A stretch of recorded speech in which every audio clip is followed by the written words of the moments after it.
A duel is a battle of wills, and the sword an extension of the duelist's spirit. If your heart recoils in fear, then your sword may as well be in its scabbard, because you will not wield it effectively against your foe.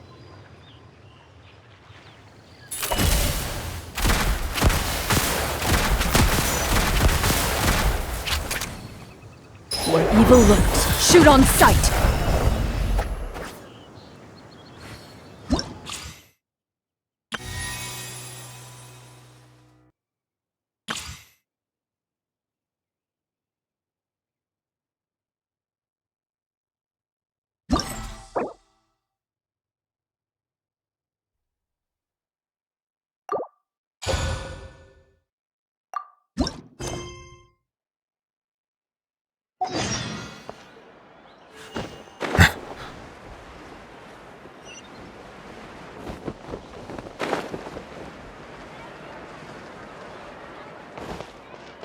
Huh?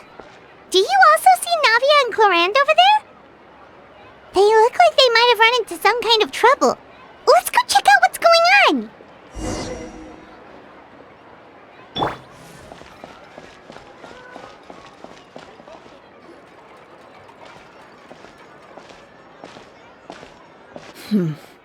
Still no dice? Not at all. And I've asked pretty much everyone in the court of Fontaine already. Lynette's ears drooped as soon as she heard that we'd have to be out and about for days on end. And Fremine, he hid himself under his helmet as soon as he realized there'd be people around that he didn't know. What about Chiori and Charlotte? I feel like both of them would be more than up to it. I've asked them already, but they're both pretty busy right now. I just gave the members of the Spina a few days off, too, so I don't want to bother them either. This is getting pretty difficult. Navia, Clorinde, what's up? Oh my. Well, if it isn't my dear partners. How are you all doing? Huh. Navia? Huh? Oh, you mean... Yep, this is our chance.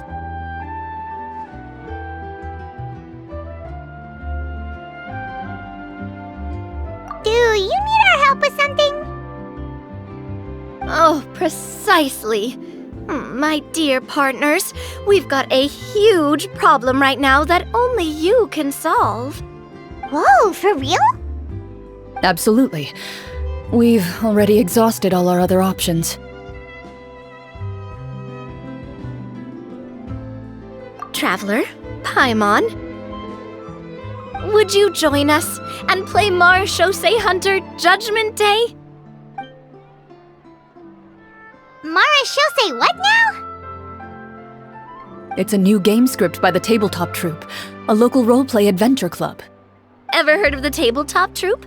They put out games that allow you to participate in a story and roleplay characters with your friends. Oh, I've loved their stuff ever since I was a kid. That sounds super interesting!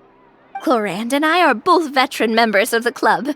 Recently, someone came up with a new script and was looking for people to help playtest it for them.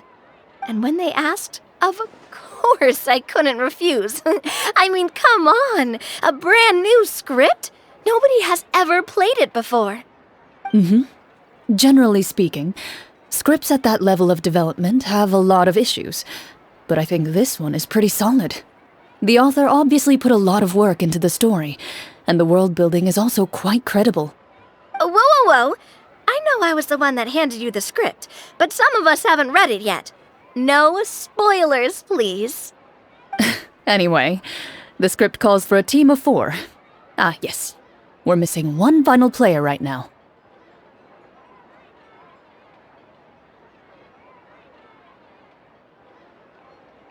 So, you're saying you'll help us out? I knew I could count on you, partner. Paimon and the Traveler are kind of a package deal. Is that okay? That's not a problem. I'll adjust the pace based on the actual number of players, and ensure that everyone has a good time. Well, Traveler, what do you think? Wanna play? Paimon will follow your lead.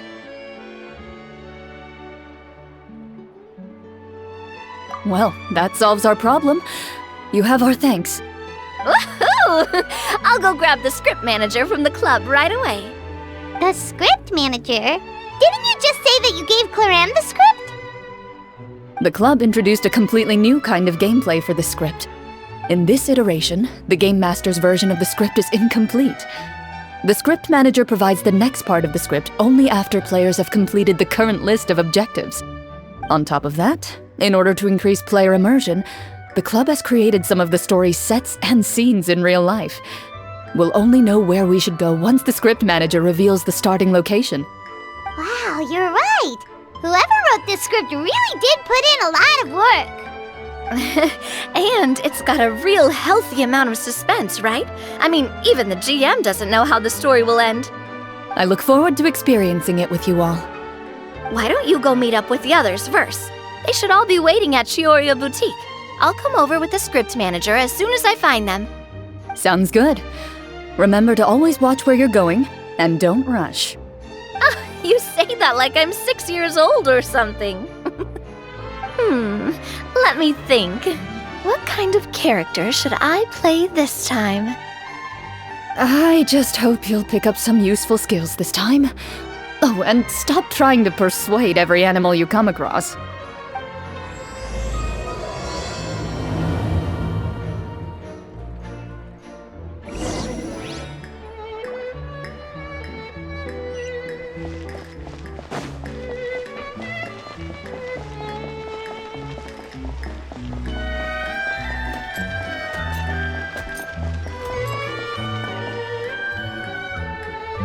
Oh, sorry to keep you waiting. You're back! Huh? And you've got the Traveler and Paimon with you, too! What a pleasant surprise. I assume you'll be joining us for the game then? Linny, Farina! Paimon didn't know you were playing too! Are you also members of the tabletop troupe?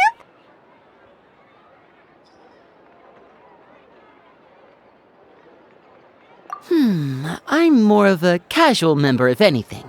I haven't taken part in many formal club activities. Lynette Fremine and I play something similar at the Hotel Bouffe Tété sometimes, but I'm usually the GM. Still, I'm sure it'll be fun being a player for the first time. I'm looking forward to it. Well, I'm not a member of the club at all. Clorinde simply woke me up first thing this morning, said there was a good script worth experiencing, and asked if I wanted in. If you're interested, I can give you a referral. That should give you a 40% discount on membership fees. I think I'll wait to see how this experience plays out first, especially when it comes to the quality of the script. If it's sufficiently fun, then I'll join. Do you participate in a lot of tabletop troupe activities, Clorinde? You could say that. She's actually one of the few senior game masters of the troupe. Right.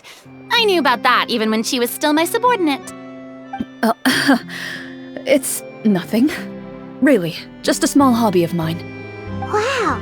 Paimon's so used to seeing you be all upstanding and intimidating as the champion duelist. It's kind of hard to imagine you role-playing with a bunch of friends.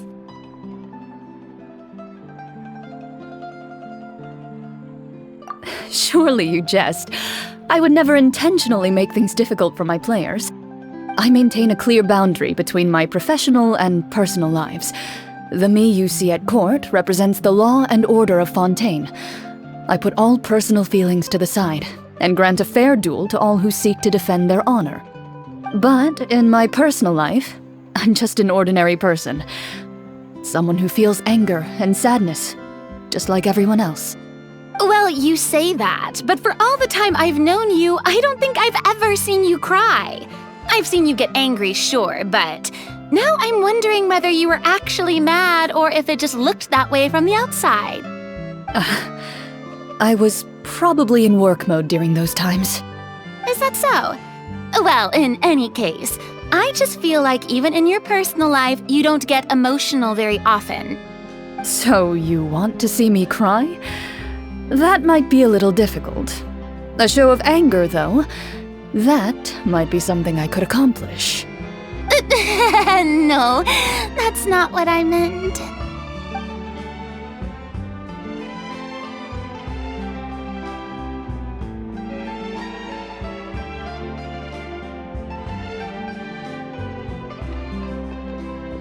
I'm back! Here, allow me to introduce you to the script manager, Mr. Florian. Pleasure to meet you all. Hello.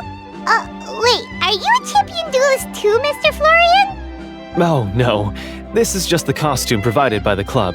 I occasionally play a few of the roles in my scripts. That sounds like a lot of work. It's nothing. It's the least we can do to give the players a more immersive experience. Anyway, allow me to give you a brief introduction of the script. This script was adapted from the real history of the Marashose Hunters. You all will play the role of hunters from a bygone era and resolve a series of events unfolding in the capital. Paimon's not super familiar with the history of the Marashose Hunters. Is that a problem? Oh, no problem at all. I can give you a brief rundown. So, basically, Marashose Hunters were people who dedicated themselves to hunting monsters and protecting the city by using a special swordsmanship technique passed down over generations. Their story can be traced back to the ancient Rapperia dynasty, as well as the first hunter, Cassiodor. But I'll leave the finer details for you to seek out and discover later. And I'll provide additional commentary as the story progresses. In that case, brave hunters, are you ready to set out on an unknown adventure? Whoa, just one sentence and it's like we're in the story already! Aha, I see many a determined gaze before me.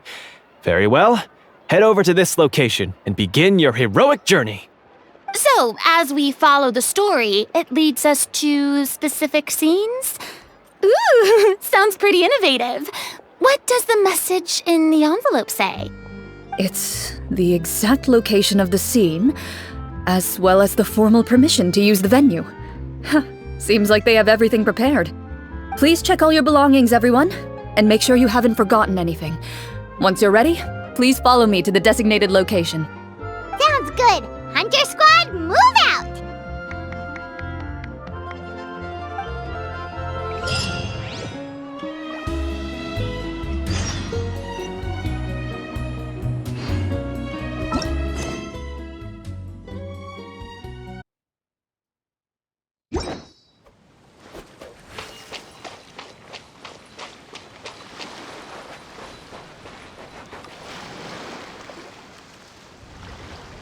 Whoa, they really have thought of everything.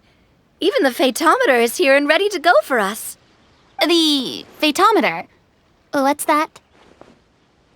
It's a card that's used to determine action success or failure. We'll need to use it when we try to use certain skills. And what about all the dessert and tea? Is that for us as well? That's what the message said. Really? That's so nice. It feels just like a tea party with friends. Those snacks have Paimon's name written all over them! I think you might be more of a snack hunter than a Marashose hunter, Paimon. Snack Hunter Paimon reported for duty! If there are delicious snacks to be found, Paimon will track down every last one! The desserts are great, but I'm still looking forward to the story more than anything. Very fair. Then, let us begin. First, please pick up the blank character cards in front of you and write down your name and profession. You can find an abbreviated version of the rules printed on the back of your character card. If you have any questions, feel free to ask me. In this story, everyone is a Marashose hunter. To reflect this, the club has prepared a small badge for everyone. Ooh, nice! As hunters, you have proficiency in swordsmanship and fighting by default, so there's no need to allocate any additional skill points to those areas. Swordsmanship? So there's a fighting part to all of this? Paimon's not sure she can do all that on her own. Maybe Paimon can just stick with you? Why don't you share a character card then? The Traveler will be the Marashose hunter, and you can be her little floating assistant. Kinda like in real life. So, for the name, do I fill it out with the name of my character? Yep, it can be any name you like. You can use your real name too if you want. I do that whenever I get too lazy to think of a new name. Oh, so it would be like experiencing a different life, but still as yourself. That's not a bad idea. In that case, I think I'll continue to use the name Linny then. Next up is the skill sheet. You have a limited amount of skill points that you can use to learn a number of skills. The more points you invest in a particular skill, the easier it will be to pass associated checks. I'll take persuasion and investigation. Those are must-haves when it comes to missions like these. Oh, those skills sound like they'd be useful for gathering intelligence. Good idea, Navia. Just as expected of a veteran player. So should we also take those skills then? Not necessarily. Since we're working together as a team, we could leave the negotiations to Navia and use our skill points to pick up other useful skills. For example, I think I'll take stealth and sleight of hand. That will give us more options if we run into any situations we can't negotiate our way out of. Oh, interesting. I wasn't thinking about it like that. I suppose it's not so different from an acting troupe. Everyone has their own role to play. Let me see. I'll take arts and performance. I'm not quite sure what use they'll be, but I'm not as knowledgeable about the other skills, and I am not too confident I'd be able to roleplay them well. Well, that leaves us. What do you want to learn, Traveler?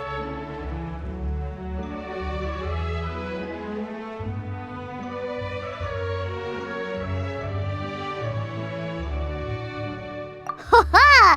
Gotta say, this suits you really well. Nothing boosts morale like good food. Ooh, so you want to help people when they're injured. That's nice of you.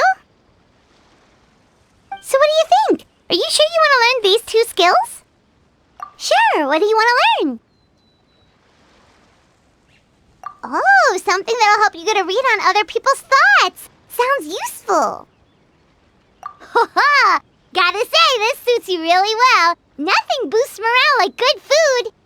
So what do you think? Are you sure you want to learn these 2 skills? Let's see. Oh, looks like you each have enough points to choose one final skill.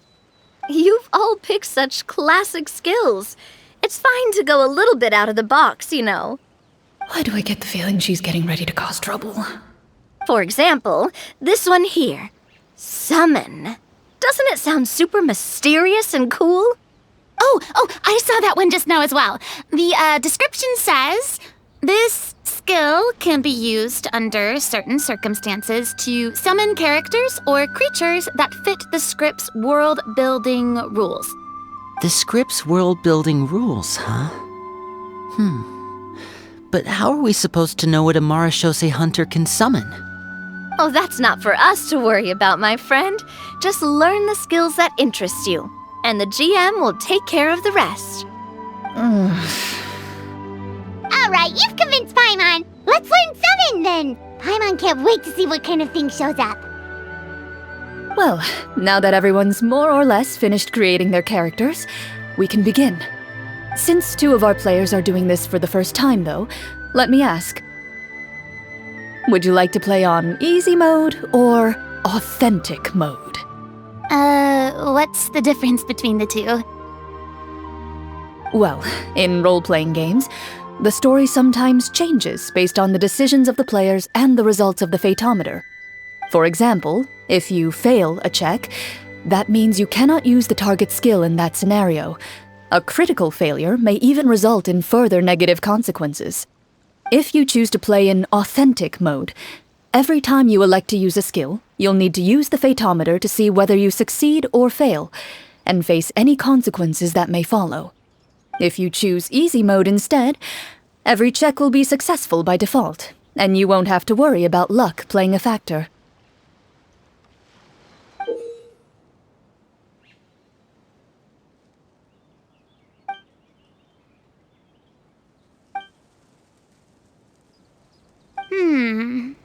Given that I'd like to focus on the story, I suppose I should pick easy mode. I'd feel bad if I brought the team down by failing my checks. Huh? Oh, come on. Don't worry about that. RNG is the lifeblood of role-playing games. I'm going with authentic mode for sure. Never knowing what you might have to overcome. Ugh, doesn't that sound exciting? I'd rather be mentally prepared for what might happen. All right, then I'll mark down Farina for easy mode. All her checks will be successful by default. As usual, Navia and Linny will play on authentic mode. What about you, dear partner? How would you like to play?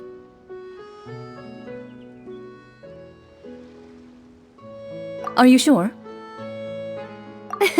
Trust me, you'll see the beauty of RNG. Honestly, I don't think Clorinde would make things too difficult for us no matter what the Fatometer says. Isn't that right, Clorinde? No promises. That wasn't super reassuring. Well, anyway, enough talk. Let's get started. I want to experience at least a good chunk of the story today. Speaking of the story, why is the beginning scene on a beach? Well, that's because... a long time ago, back when human civilization was still in its infancy, powerful demons and evil sorcerers ruled over the land. They created a host of monsters and sent them to slaughter all humans in existence.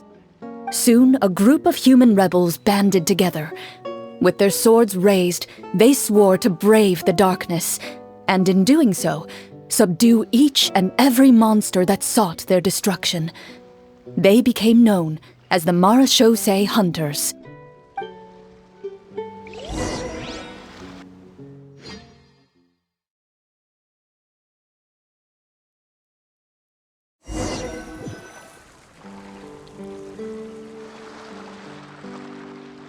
Sometime later, as a member of the Marachose Hunters, you receive a commission. Following the address provided on the message, you take a boat and arrive at this strange city. As you inhale, you can taste the slightly salty air of the docks as you begin to survey your surroundings. There aren't many people in the vicinity, but you do take note of a few others who, like you, seem to be sizing up this place. Your eyes meet, and you realize these people are fellow Marachose hunters, likely led to this location after receiving the same commission as you. You're all Marachose hunters too, right? Allow me to introduce myself. The name's Navia, monster hunter by trade and helpful neighborhood businesswoman on the side. What say you to traveling together? We can help each other out on the road. Okay, count me in. My name is Linny. I've been wandering since I was little and picked up a few less than legal tricks along the way. I was adopted by a Marachose hunter and later chose to follow in his footsteps. Is this where you introduce your character to everyone? It sounds like they've done this dozens of times. My name is Farina, and, I grew up in a noble family. I always had a strong interest in performance and the arts. Even though I'm a Marachose hunter, what I really want is to be a performing artiste. Hey, that's really cool. You can do it, Farina. That's exactly how it's done. Paimon is Paimon, a good friend and companion to this Marachose hunter right here. I've been studying the culinary arts since I was a child. I hope my delicious food can help boost people's spirits. That's wonderful. I'll be looking forward to your cooking during our adventures together. Well, if we're all here for the same commission, why don't we take some time to confirm what we need to do? You open your envelopes at the same time. The message reads, "To the honorable and trustworthy Marachose hunters, our kingdom is currently facing a grave crisis. The lands outside the capital have been overtaken by monsters, and our people are being led astray by forces of wickedness. We beseech you, please help us resolve this crisis and return peace and stability to our home. Huh. The layout of this city looks super familiar. It kinda reminds Paimon of Mondstadt! The scriptwriter must have used a real-world city as a reference when coming up with the map. As experienced hunters, the layout of the city reminds you of places once traveled. You recall the sight of tree-lined streets and the gentle tranquility of days gone by. Yet, as you regard the city in front of you, it appears to be little more than an empty shell. Its hollow gates are open to you, beckoning you to come forth and bring salvation back to the town. I carefully read every line of the letter and turn my attention to the signatures at the bottom. Who issued this commission to us? You see a long string of unfamiliar names. It would seem that many of the residents of the city issued this commission together. They sensed that things were not right within the kingdom and sent a distress signal to the outside world. In that case, why don't we take a walk around the city and see if we can learn anything from the local residents? Oh, good idea. We might be able to get some leads on the monsters and bad guys we're after. You look up and see a tavern nearby. It appears to be open for the day. Why don't we go check out that tavern? If the novels I've read are anything to go by, taverns are usually full of information.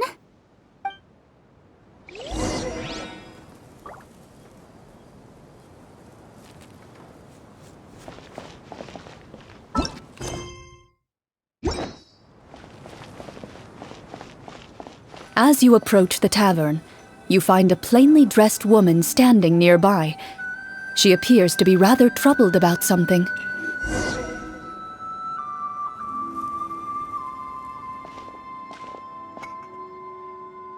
Greetings, friend. Lovely weather we're having today, don't you think?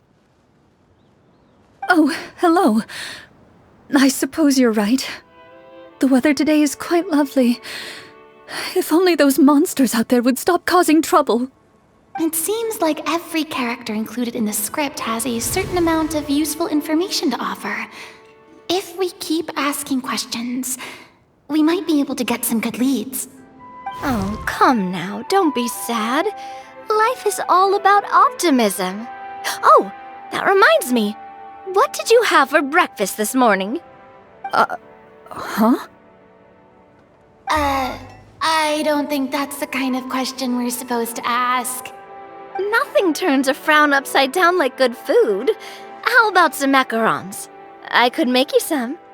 You didn't even take cooking as one of your skill proficiencies. That's not necessary, miss. Excuse me for saying this, but you don't really look like a chef. Besides, I'm not really a fan of sweets. So you're someone who barely smiles and doesn't like sweets. You're really starting to remind me of this one friend of mine. Hey! Did she just... me?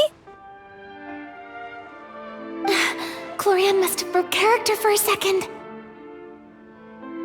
This isn't getting us anywhere. Traveler, maybe you can think of something.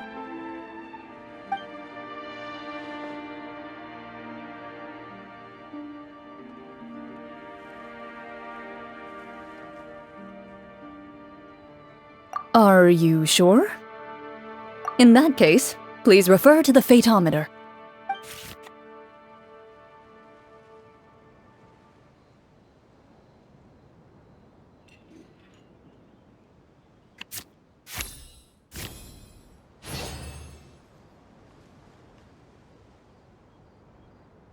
Whoa, it was a success! You remain silent as you prepare a pot and fire to use for cooking. The woman stares at you with her mouth agape as you skillfully cut the ingredients and toss them into the pot. After some time, a rich aroma begins to fill the air. Even a passing cat can't help but stop in its tracks and look up in anticipation. Please have some food. Who knows? Maybe you'll feel better after eating something delicious. Whoa, that's amazing. Wait, so as long as you pass the check, you can pretty much do anything? And it won't be seen as absurd? Oh, thank you. You were right. This food really did make me feel better. So, what had you so worried earlier? Could you tell us a bit more about it? Okay, let me fill you in. A horde of monsters suddenly appeared near the capital recently, so all the guards were dispatched to fight them.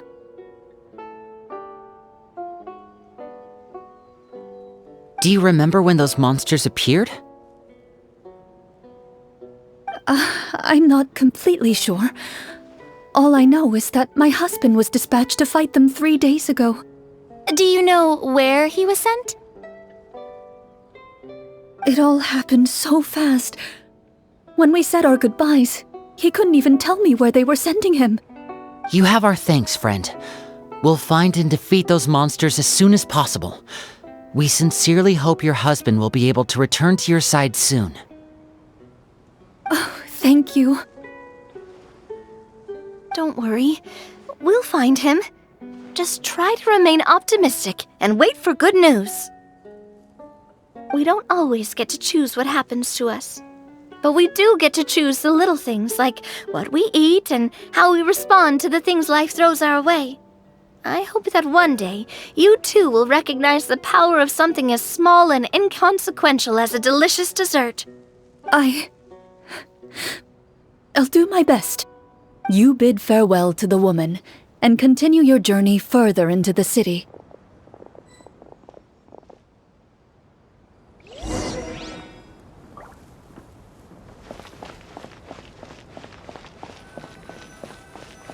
As you venture further into the city, the streets appear largely empty. An elderly woman walks past. You see her shake her head as she puts away her wrinkled wallet. A nearby merchant folds his arms and gives you a disdainful look. You get the impression that he's someone who has long gotten used to the sight before him.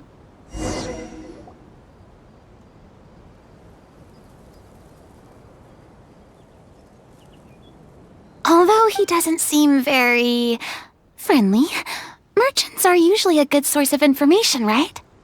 Pardon me, sir. I'd like to ask a question if I may. That depends. How much are you willing to pay? How about this much? What do you take me for? Some lowly beggar? You can't even buy half an onion with that amount. Surely an onion can't be that expensive, right? What do you know? War is nearly upon us. Everything costs several times what it did before. If you're not gonna buy anything, then scram. Whoa, what a nasty guy. Maybe we shouldn't even bother talking to him. But he still might have information we need. Traveler, can you think of something?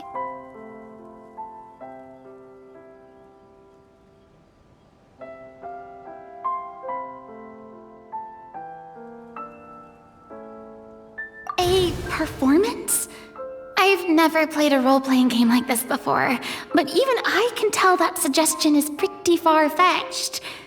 Is a performance check really going to help here? Alright.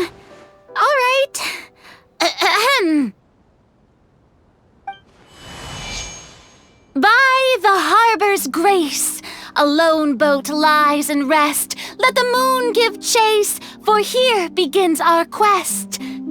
In the dark of shadow, our heroes seek to find where creatures born of evil weave their grand design. Blocked the road does stand, such is our hunter's plight. Yet with sword and courage in hand, they march forth to pierce the night.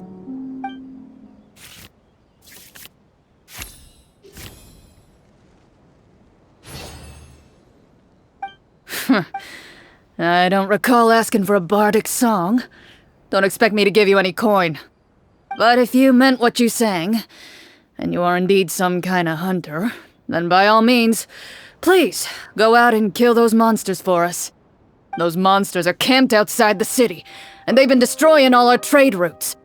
We have limited reserves within the city, so if this continues, we're all gonna be in big trouble. Wait, you're saying no one has put a plan in place to distribute supplies or maintain order? We could all starve and those nobles in the palace wouldn't even break a sweat. Who knows? Maybe they've been in cahoots with the monsters all along. That is concerning. Yeah, alright, I think I've said more than enough. Be on your way now. Got it. Thank you, sir. Don't mind him, Farina. He just doesn't have enough taste to appreciate your art. No. I was just thinking about how those nobles must be so cold-hearted. It's like they don't care about their people at all.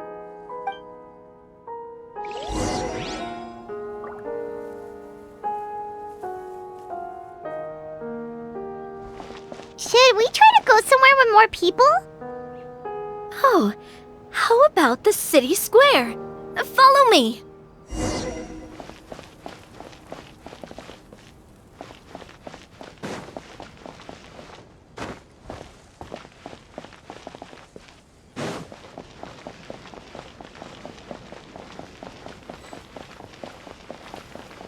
Before you lies the city's central square. You see a man with a slightly anxious look on his face, pacing back and forth, his head hanging low. He doesn't seem to notice your approach. Still immersed in his own thoughts, he shakes his head and lets out a long sigh. This guy seems promising enough. Maybe I can get some information out of him. Hello, sir. Is there anything I can do to help you? Wait, you're... I'm... Oh, dear goodness! You're a Marashose hunter! You recognize us? Ah, are you one of the people who wrote the commission letter? Yes! Oh, I didn't expect you to actually come! Oh, what great news! The city is saved! What happened here? Alas, we once lived comfortable, carefree lives. This city used to be free of monsters. The first Marashose hunter, Casiodor, the Golden Hunter, he was the one who drove them back. However, monsters have once again surrounded the city. Perhaps the seal that kept them at bay has lost its power. Or perhaps an evil sorcerer has been meddling in our affairs. All I know for sure is that their return has stripped the city of any chance at peace. Are there not enough soldiers to drive them out? It's not a question of numbers. The guards simply have no idea how to deal with them. Most people my age have never even seen one of the monsters, much less been trained to fight against them. What's worse, many of us don't even know the history of the Marashose hunters anymore. When I was a child, though, my grandfather would tell me stories about how the Marashose hunters drove back the monsters. So, on the off chance that something might come of it, I decided to reach out to you. To be perfectly honest, I was starting to think all those stories were just tall tales. But now that I've seen you in person, I finally know that it was true! Well, you can rest easy, friend. The righteous and formidable Marashose hunters are on the case. The man is touched by your determination and resolve. His eyes begin to well with tears of relief. Still, if we are going to hunt the monsters, we need to know where to find them. Can you give us any leads? All I know is that the area outside the city is dangerous. I'm afraid I can't point you toward a specific location. Oh, although, if you leave the capital through the main gate and follow the road, you should run into a group of guards. They might know more about where to find the monsters. I see. We'll go look for them then. All right, be careful. Oh, and one last thing. The monsters outside the city are just part of the problem. There are evil sorcerers inside the city as well, so be on your guard. They're actively working with the monsters and have corrupted the court ministers with malicious magic. They're the reason why, even inside the city, everything has been a giant mess. Even one of our kindest ministers has turned into a boorish and unreasonable figure, interested in nothing but enacting laws that exploit the people. Who knows how much longer we'll be able to go on like this. Talk about being stuck between a rock and a hard place. I feel bad for him. Maybe we should try to cheer him up?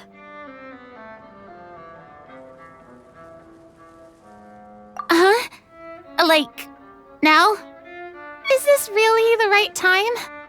I appreciate your kindness, but for now, it's more important to focus on the crisis at hand. Brave hunters, I leave the future of this kingdom to you.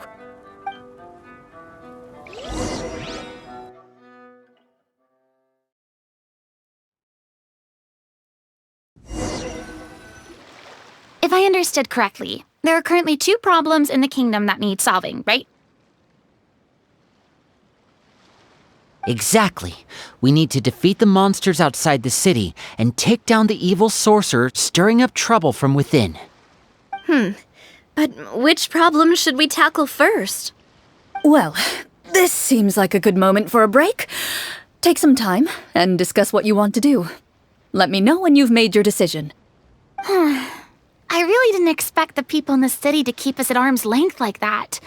I totally thought the hunters would be treated like heroes. Well, Clorinde said the script took cues from the real history of Fontaine, right? Maybe the real-life Marachose hunters were also treated like that.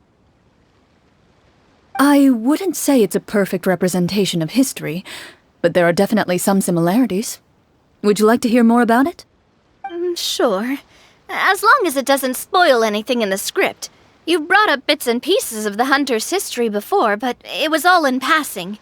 Paimon wants to know too! The hunters were super powerful, right? Were they all from a special line of supernatural beings or something? Kind of like the yokai in Inazuma? No. All Marachose hunters were ordinary mortal fighters. The only thing that set them apart were the special sword techniques passed down over the centuries. Huh? So you mean anyone could become a Marachose hunter? In theory, yes. All you would need to do is survive the rigorous training and master the swordsmanship techniques required to fight the monsters. Still, most people dropped out at the early stages, and others called it quits the minute they saw a monster in person. To become a hunter, you must be strong in both body and mind. What kind of monsters did the hunters fight exactly? Oh, and the evil sorcerer the script mentions. Did they exist in real life too? The land of Fontaine once played host to an ancient dynasty known as Rapperia. After that dynasty fell, monsters began to appear, intent on obstructing humans from establishing a new social order. One of the ancient sorcerers of Rapperia used his power to assemble a formidable army of golems. He sought to use that force to establish himself as king. Now wait a second. Don't tell me that guy was the inspiration for the evil sorcerer in the script. We still haven't found any in-game information on him yet. So, why don't you talk about someone else for now? Well, I wasn't planning on going into anything you might be able to find out in the game. But if you want me to talk about something else, then... How about Casiodor, the Golden Hunter? Or Egeria, the ex-Hydro Archon? Wait, but those people are all from a super long time ago. Where did you learn all this, Clorinde? From my master. By master, you mean Miss Petronia? Someone you know? Absolutely. Miss Petronia and my father were good friends. Back in the day, she would often bring Clorinde over to play, but then... Let's not get off topic. Anyway, back to what I was saying. Responding to Egeria's call, a number of warriors followed Casiodor into battle against the monsters. This group of warriors, under Casiodor's leadership, became known as the Marachose Hunters. Yet, as Fontaine entered an era of peace, their work gradually became obsolete. The Marachose Phantom, originally an association made up of hunters, eventually came to be predominantly comprised of Melusines. see. That explains why most of the people in the script have forgotten the hunters or think of them as nothing more than a legend. Is that really a bad thing, though? It can get tough always being the one shouldering everyone's expectations. Depends on who you ask, I suppose. If the name of the organization no longer commands respect, investigative work is bound to suffer. Speaking of investigations, which problem should we tackle first? Monsters or evil sorcerer? I vote monsters. That's the main duty of the hunters, right? We can come back to the sorcerer later. Well said, Miss Farina. Plus, if the sorcerers really are the masterminds behind this whole thing, defeating the monsters could give us some clues on their intentions as well. What about you, partner? What do you think?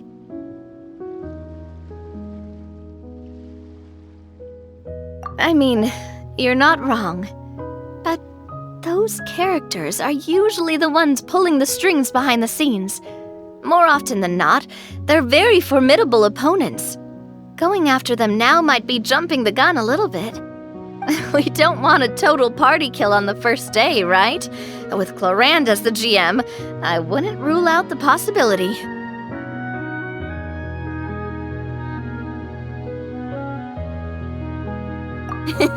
Then it's settled. Let's go hunt some monsters.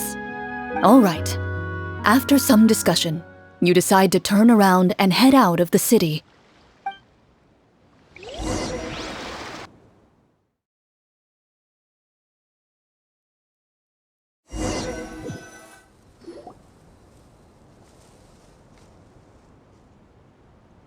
Let's take a look around, like that guy said. You there! Outsiders, halt! Who's there? An armored man approaches you. He has a tall, muscular build and a determined expression in his eyes.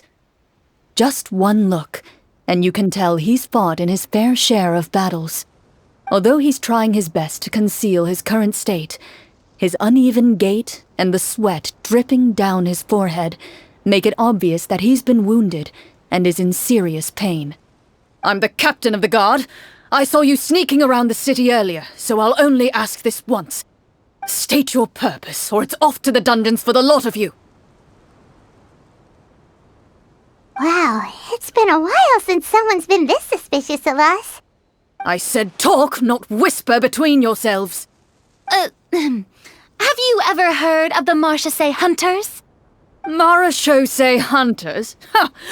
That fairy tale, you mean? What, do you expect me to believe you're one of them?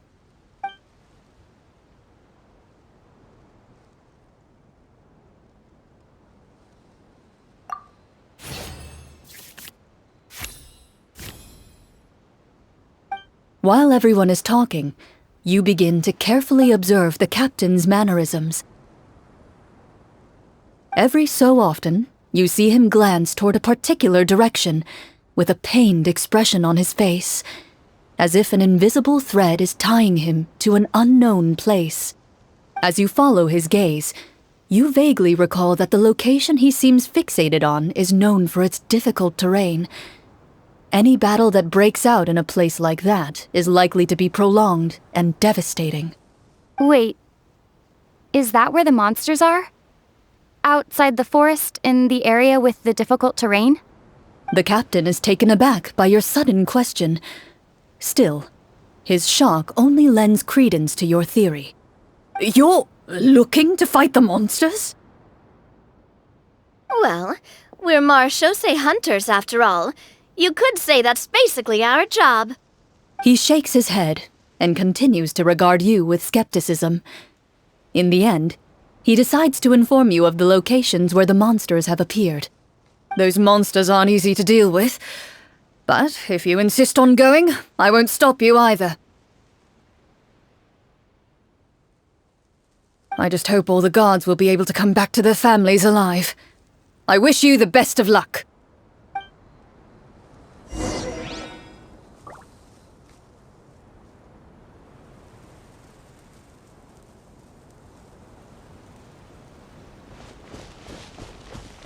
Based on what the captain said, the monsters should be right up ahead.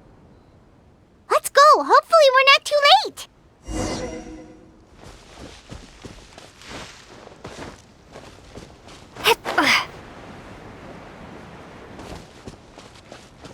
As you approach the battlefield, you see numerous people lying by the side of the road.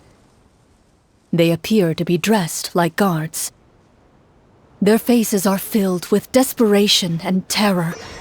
Some are screaming and cursing in vain, as if still trying to banish the monstrosities they saw from their minds.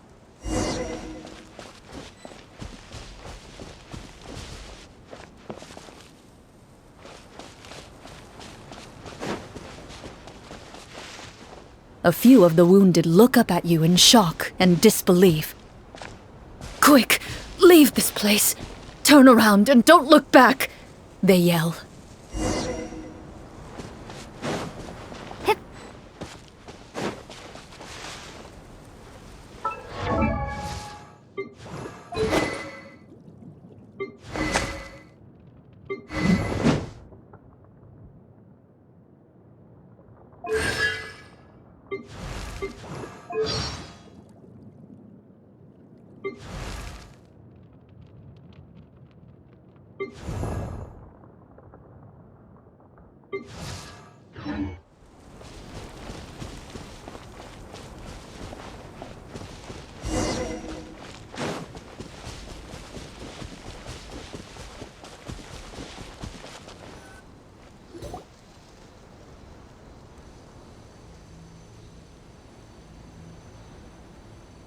This is the place he mentioned, right?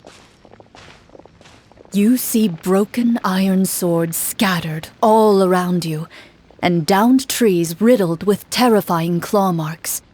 All the signs point to one thing. A truly devastating battle just took place here. Be on your guard, everyone. The monsters might still be around. Before you can finish your sentence, you hear rustling sounds from the surrounding bushes. The monsters have emerged. They close in on you without fear. You get the impression that, in their bloodthirsty eyes, you're just another meal for them to devour. A little help here! This thing wants to eat Paimon! Your battle round begins now.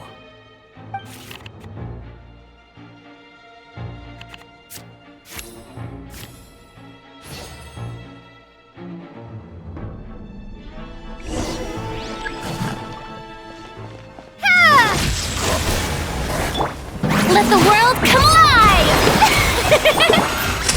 Let's get this show on the road! The next battle round begins now. Fire! Well, with rocks. Feeling lucky?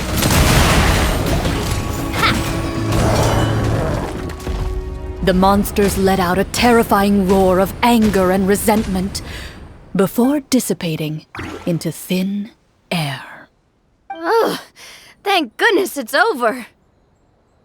We're lucky the Marashose Hunter class came with all those preset skill points. Otherwise, we would have been in some real trouble. I never knew the Fatometer even determines the amount of damage you inflict. If you get unlucky, isn't it just game over right then and there? That's part of the fun. The uncertainty of fate is what gives these games their appeal. Just as you begin to celebrate your victory, a suspicious lump on the ground catches your attention. A suspicious lump. Wait, could it be the thing that appears after every battle?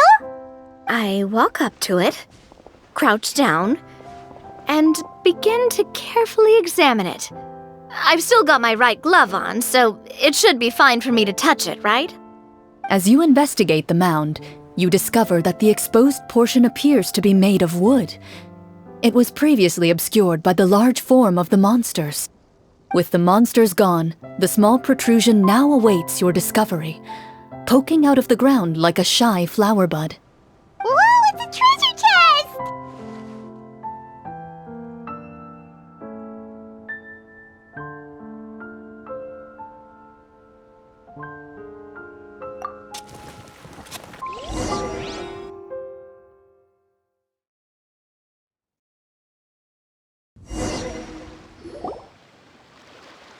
With everyone's help, you successfully excavate the wooden chest from the ground.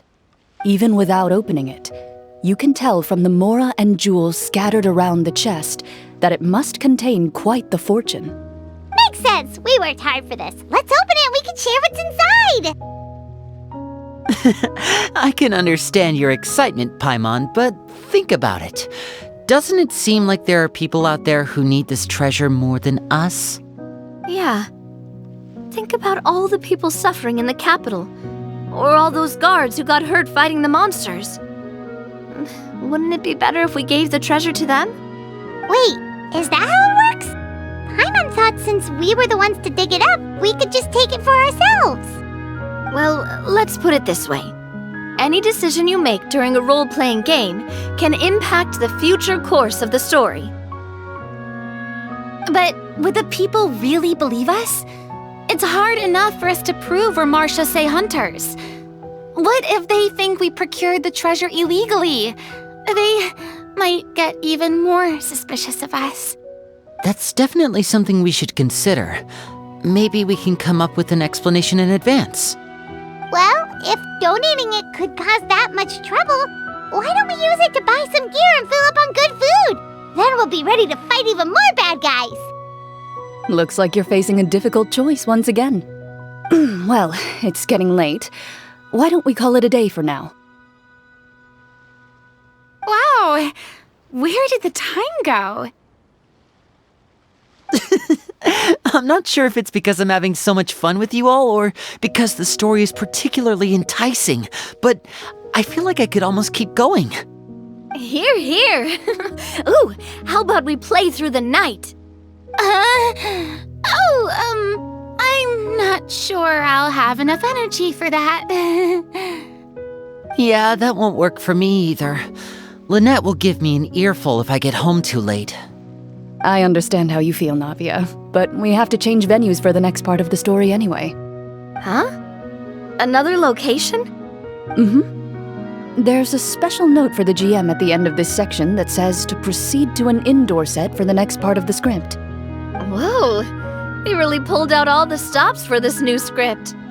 Well, even if we end the game for the day, we can still stay a little longer and hear Clorinde finish her story, right? Paimon wants to hear more about the history of the hunters. Something tells me you just want to finish the free desserts before we break for the day. That's just a coincidence, okay? Besides, to Paimon, not finishing free food feels even worse than having to buy her own. And anyway, Paimon really does want to hear more about Clorinde's master. Well...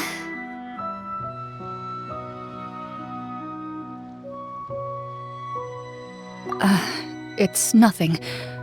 I appreciate the concern, but it's all in the past. It won't do any harm to share these things now.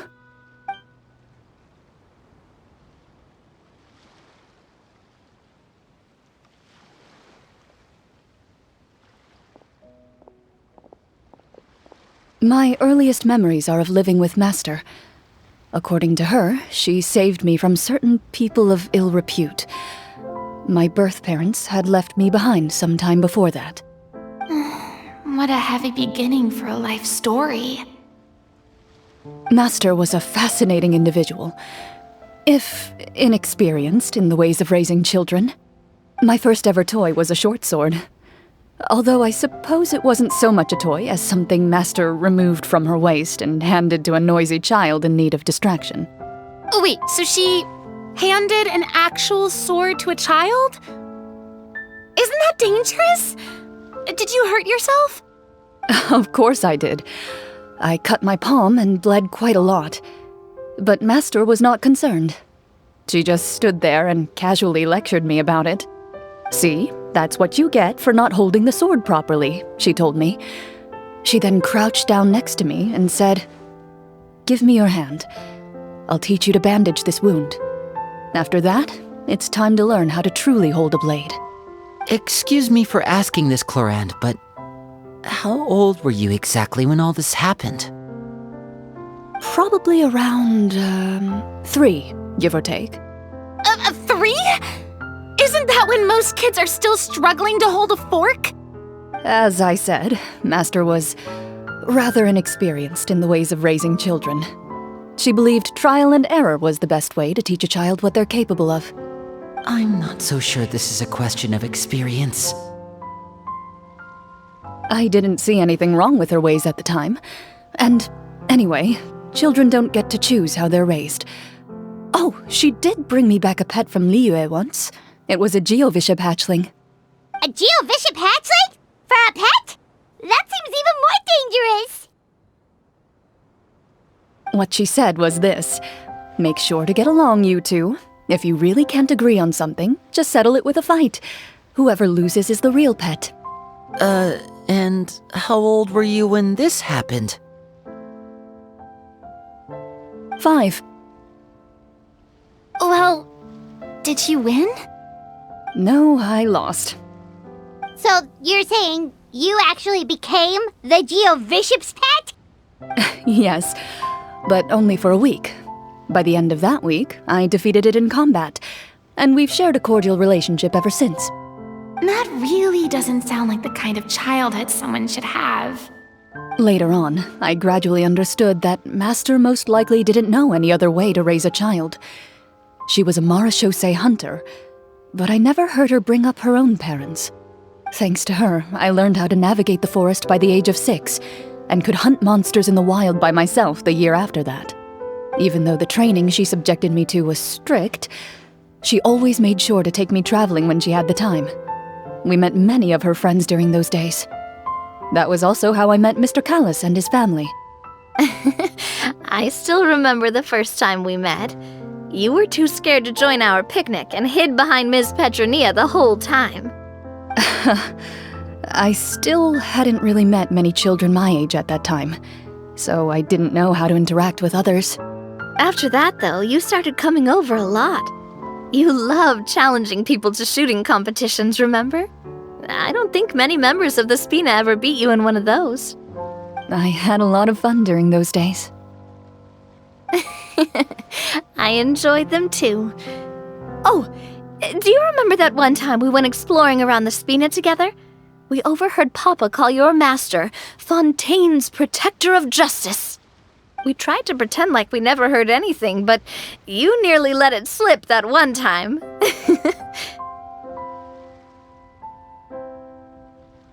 Protector of Justice? Oh, wait, you mean that vigilante hero from 20 years ago? The one who is always active at night? Yep, that would be her. She often would put on a black cloak and go out at night. I never knew where she went or what she was doing. Until, like Navia said, we overheard the truth from Mr. Callis that night. 20 years ago, huh?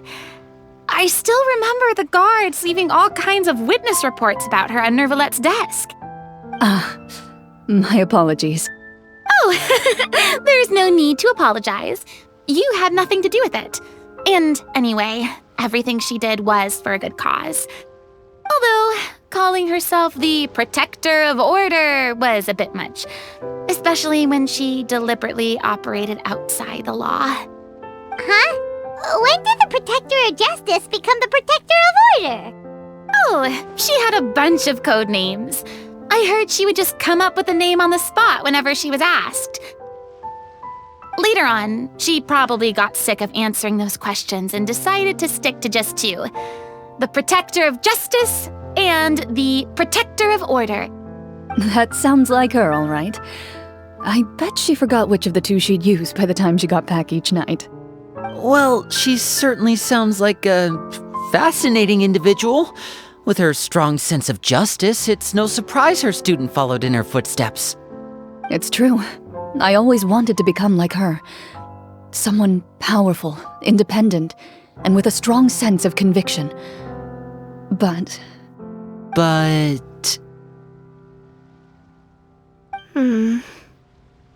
She suddenly disappeared the night I turned 10 years old.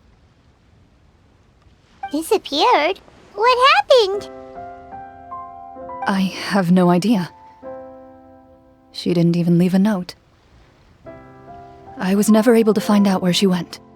That night, I was celebrating my birthday at Navia's house, but Master never came to pick me up. when I returned home on my own. It was to an empty house.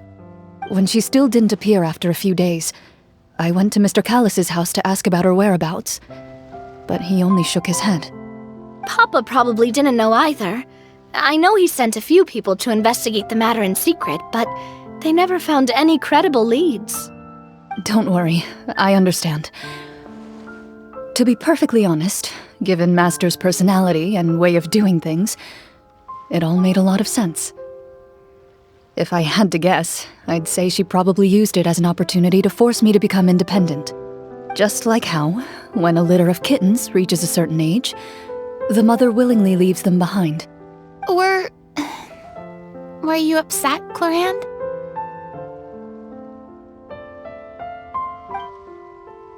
I was at first, but not anymore. I don't believe Master would suddenly disappear for no reason. There must have been something she just had to do. Well, despite everything, you still managed to follow in her footsteps and become the greatest champion duelist in all of Fontaine. You're practically a living symbol of law and justice. I suspect my position would be far too by the books for her. Master always did whatever she pleased. But you're right. I suppose I do take after her in some ways. Who knew Clorinde had such an interesting past? I never had the chance to ask her about it before. And I wonder, if Clorinde's master were the champion duelist back then, would that duel against Mr. Callus have gone differently? Oh no. Judging by the atmosphere, Clorinde and Navia are probably thinking something similar. The mood just got super awkward all of a sudden. Well, anyway. Would you look at the time? It's getting dark, so we should probably call it a day for real this time. If we keep talking like this, we really will be here all night. I had a great time today, Miss Clorinde. Thank you for being our GM. Anytime. The script was good, but I've got to say, your childhood stories were even better. Hey, you should tell us more about that fight against the Geo-Bishop sometime. Maybe your master was onto something. You could be right. What does she mean, onto something? I certainly don't know any 5-year-olds who want to fight a bishop in their spare time. Guess I'll head back as well. I need to save my energy if I want to continue enjoying the story tomorrow. You're that excited to hear about my fight with the bishop? I was talking about the script.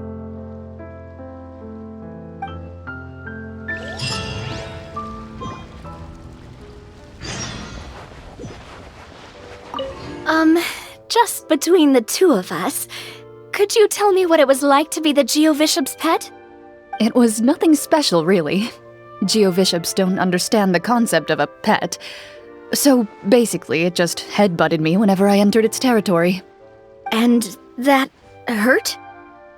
Yeah, it hurt. What, something you want to experience for yourself? Oh, I'm good. Thanks.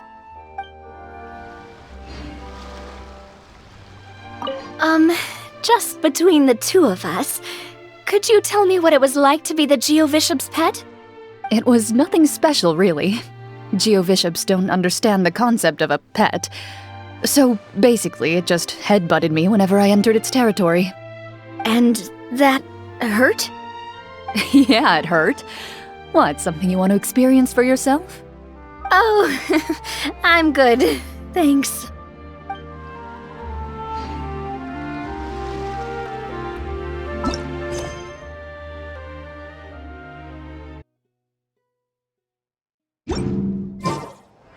Let's go meet up with the group!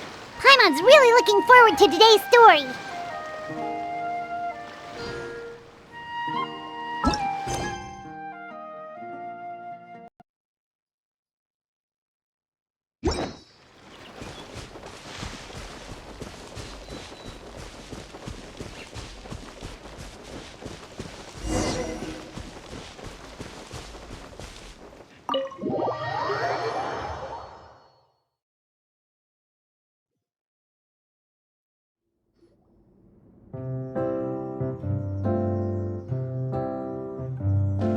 looks like everyone's here. Now, before we begin, why don't we finish where we left off yesterday? There was an important decision to be made, yes? I'll pour everyone a cup of tea. Is that really the most important part, though, Clorinde? Paimon's more concerned about our current surroundings. Heavy walls, cold railings, dim lights. This is obviously supposed to be a prison. I admire the work put into the set. Still, it's obvious the scriptwriter has never paid a visit to the fortress of Rapperia. So the set is going to be a part of the script? Unfortunately, that is something I can neither confirm nor deny. Anyone think Clorinde's smile is starting to look kinda scary? Well, whatever happens, we'll just have to push on. But first, we should really figure out what to do with this treasure. If we're worried about arousing suspicion because of our identity, why don't we give ourselves a different name, just like Clorinde's master did? Yeah, it might be better to keep a low profile. As long as we're helping people, it doesn't matter who we are or what we're called.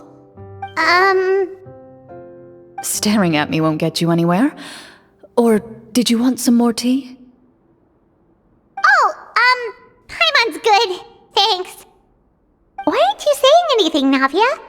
Wait, what's that next to you? Oh, this is the short sword Clorinde mentioned last night. I found it. Huh. I'm surprised you managed to track it down after all this time. Well, I made sure to take good care of it, considering the circumstances in which you gave it to me. Of course I had to keep it safe. Anyway, where were we? Oh, right. I was just thinking about all the potential ways for us to break out of prison. We could dig a tunnel, or try to bribe the guards. Wait, we haven't been thrown into prison yet, have we? Well, it's only a matter of time. It pays to be prepared. Just like how you should always have an umbrella on hand, even when it's sunny. Alright, Paimon's made up her mind. Let's just give the treasure away. Paimon may have wanted to keep it, but if it's going to land us in prison somehow, Paimon will be too upset to enjoy her snacks.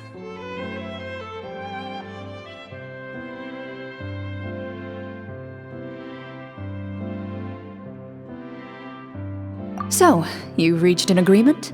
All right then, we can continue with the story. Oh, and we'll collect all the scattered pieces of treasure on the ground as well. All right. You collect the treasure and make your way back to the capital with your bag of loot in hand.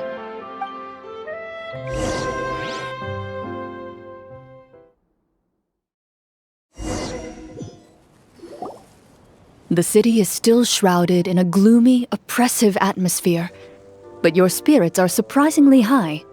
In places where sunlight struggles to reach, you generously share your wealth with the children, the elderly, and the poor in urgent need of help. Thank you, kind soul. The elderly woman's look of gratitude follows you as you walk away, her eyes never leaving your back until you move entirely out of sight. However, there's still quite a bit of Mora remaining. It appears you haven't made much progress. She's probably trying to tell us to speed this up. We need to hurry up so we can address the sorcerer problem. Should we go find that man again at the square? He seemed like a pretty responsible guy. I'm sure he knows the people here far better than us. Oh, good idea! Just as you start to make way to the square, intent on finding the man again, there's a voice.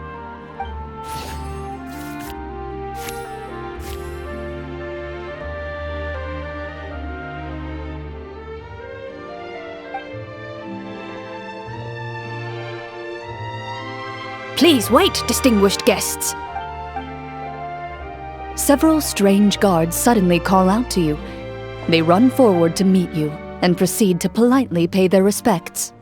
Greetings, gentlemen. Are we being invited for afternoon tea? Surely you jest, my lady. That would not be our place. It is His Excellency the King who requests to meet with you. Please come with us.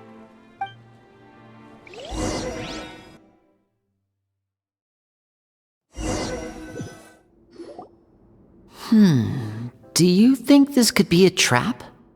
Well, we have to investigate the court at some point, right? Meeting the king himself would be a fantastic opportunity to do that. I say we go for it. If something happens, we'll just turn the whole place upside down. That sounds a little intense.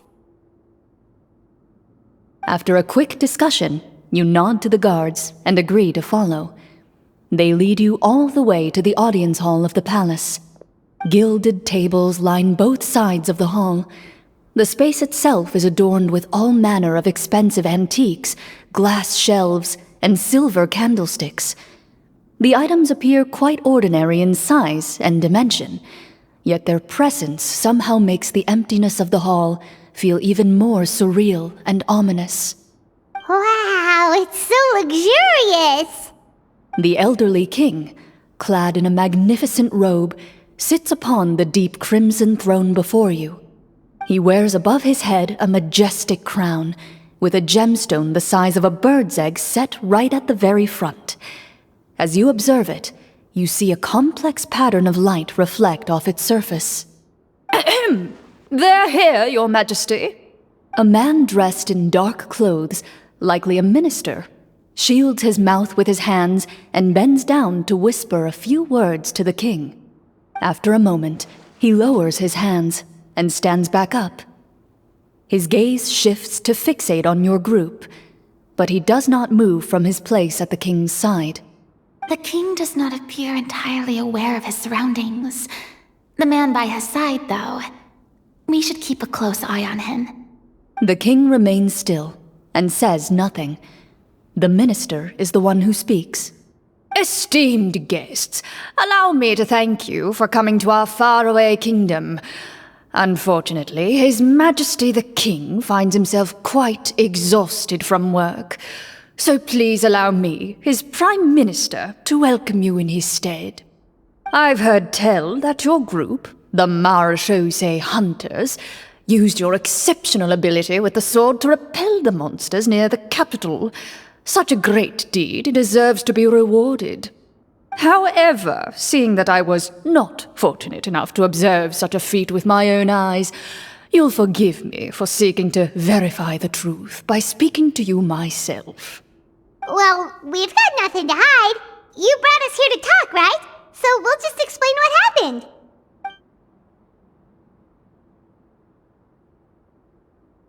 The golem's blades were so powerful, they could cut down trees in a single swipe!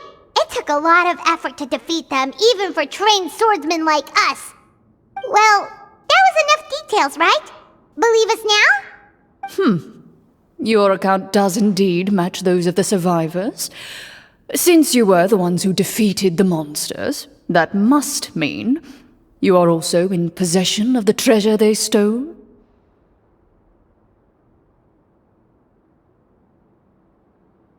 Well, we did take the treasure, but... How did he know about the treasure? Then I must ask that you return it at once. It belongs to the kingdom. Wait, but didn't you just say that our great deed deserved a reward? Shouldn't the treasure be considered a part of that? Yes, that was indeed what I said. But you seem to have forgotten a very important distinction. Only that which is freely given by the king can be considered a reward. Taking the rightful wealth of a kingdom without said permission, on the other hand, is a crime. But that's completely unreasonable! Yeah, that makes no sense! If it weren't for us, the treasure would still be buried underground somewhere! Maybe so, yet the fact remains. You tried to dispose of the treasure without reporting it to the court and without receiving permission, yes? What, no answer? Surely you're not insinuating that you, a group of legendary Marechaussee hunters, sought to take the treasure for yourselves? Well, what about the king? Is he just gonna let this guy talk for him the whole time? Clad in his magnificent robe, the king remains seated, with his hands resting on either side of the throne. His posture is rigid and unmoving. He stares forward with an empty look in his eyes, completely unmoved by the events before him. From the look of things, could the Prime Minister be the evil sorcerer? Or could both the King and the Prime Minister have fallen under the evil sorcerer's control? I would like to observe the number of guards stationed in the hall. The guards in the palace appear fully armed, their expressions solemn. Sensing the tense atmosphere in the room, they stand at the ready, each with a hand placed upon the hilt of their sword, as if prepared to draw their weapons and surround you at a moment's notice. Well, there goes my plan to turn the whole place upside down, I guess. It appears we've been visited by nothing more than a group of ill-intentioned imposters. What a pity. Guards, take them away and throw them in the dungeons.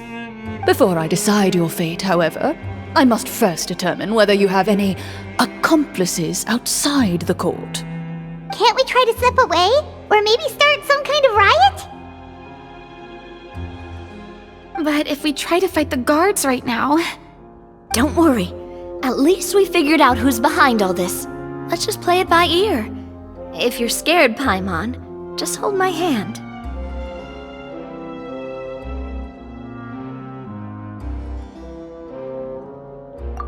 Thanks, you guys. You allow yourself to be led away by guards surrounding you on both sides. It's only when you begin to feel drops of water falling from the dungeon ceiling and smell the stench of death and decay all around you that you finally realize you've stepped into a completely different world. Stay here, and don't try anything funny. The guards lock the cell door and leave without looking back. Wait, sir! Your voice echoes through the dark hall, but the only response you receive is the sound of water dripping from the ceiling. No! What should we do now? Carve out a new path of fate with our own two hands, of course. I draw my weapon. You reach toward your waist, but find nothing there. You now recall that your weapons were confiscated before the guards locked you in the cell. The bag of treasure along with them. What about that knife I hid in my boot? When did you hide it in there? When I was thinking about digging a tunnel. Rejected. You failed to inform the GM of this course of action. Moreover, the guards would have conducted a thorough search before throwing you in prison. And the keys to the cell aren't anywhere to be seen? Correct. You don't even feel a lock hole on the cell door. Oh, well, there goes all our plans. Indeed. Huh? Why are you the one saying indeed? Because that statement holds true for me as well. This is where the script ends. What? But that's a terrible ending! Generally speaking, this should be the point where the scriptwriter gives the players some kind of hint, or gives the GM some kind of code for how to move forward. I mean, maybe they just really wanted us to be immersed in the feeling of being in prison? Like, they'll only show us the way out once we've grown truly and utterly desperate? That is a possibility. If only there were desserts and tea in real prison. Oh, wait, guess that's kind of how the Fortress of Meripede works if you're lucky. Oh, before I forget, Navia, the short sword you had with you earlier. I took a closer look, and the craftsmanship doesn't appear to resemble anything from this era. If I remember correctly, that style was last in vogue several hundred years ago. Wait, Clorinde said that sword used to belong to her master, right? Does that mean her master has been alive that long? I doubt it. The way she went about things often made her seem childish more than anything. I'd say the sword was most likely an heirloom passed down over time. Hang on. A precious heirloom passed down to you by your master. And you gave it to me just like that? You weren't worried I might lose it? Master left many things to me when she disappeared. There was the sword, an old key, and a good amount of junk she probably just didn't want to take with her. I gave you the sword back then, because I didn't want our friendship to end. Wait, when did this happen exactly? After the duel between Mr. Callus and myself. Before that, Clorinde would have meals with us and even stay over at the Spina some days. She was on great terms with Papa as well. After the duel, though, there was a period of time where we simply didn't know how to face each other. She entrusted this sword to me, and never came back. We were both sad, and conflicted, and totally overthinking everything as a result.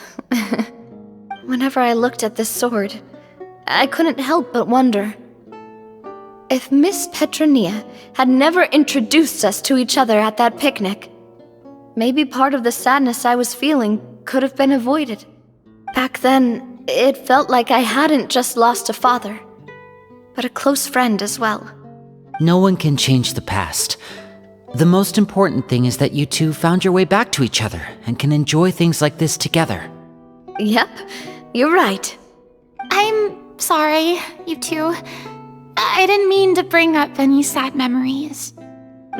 Think nothing of it. No one here is at fault.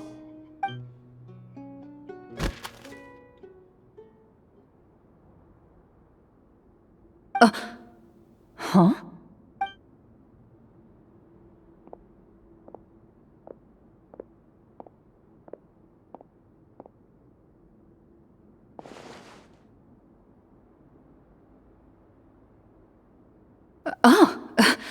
Looks like the next part of our script is here. Perfect timing. The situation was really starting to get desperate. And not just because of the prison thing. From Clorinde's face, I really can't tell if it's good news or bad news.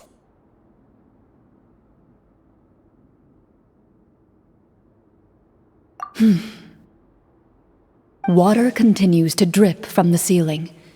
In this lightless dungeon, you lack a reliable way to tell how much time has passed. Eventually, you get used to the unpleasant odor of straw, mold, and rust, and find yourselves alternating between fits of drowsiness and despair. Suddenly, you hear footsteps outside the door. Heads up, everyone. Someone's coming. Gather close, everyone, and keep your voice down.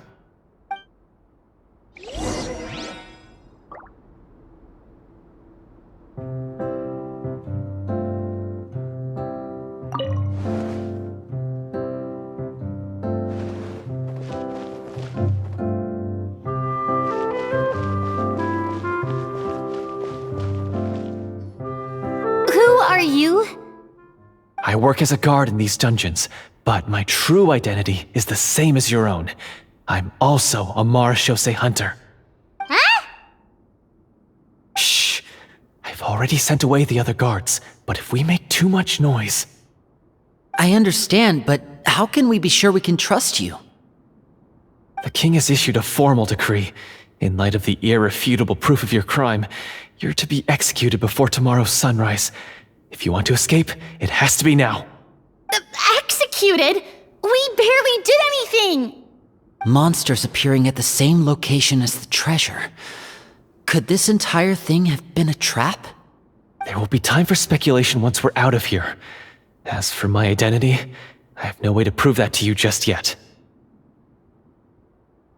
Infiltrating the capital was difficult, and finding a chance to speak with you has taken a lot out of me. I could go on, but I think we can all agree that now is not the time for details.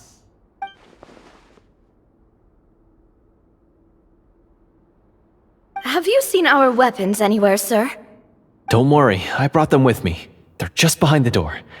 Still, these weapons alone won't be enough to defeat the true enemy behind the scenes. His faction is too powerful. The guards are all under his control, and he's even stationed a number of golems in various rooms throughout the palace. To defeat him, you must find a secret vault.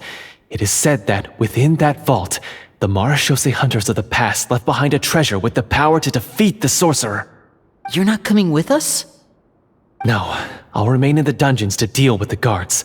I'll try my best to distract them so they don't go after you. As long as my identity is not revealed, I'll be able to aid you when the final battle comes. In that case, please stay safe. Thank you for your concern. I will do my utmost. As for the location of the vault, here, this map should lead you there.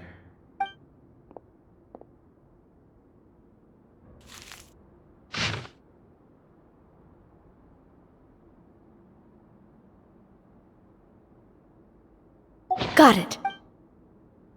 All right, once I open the door, remember to stick close and refrain from making any noise. I'll lead you out of here as quickly as possible. You now have the chance to restore the honor and legacy of the Mara Shosei Hunters, so please, get out there and reclaim what's ours. And be sure to exercise caution. With the help of the guard, you successfully escape the dungeons.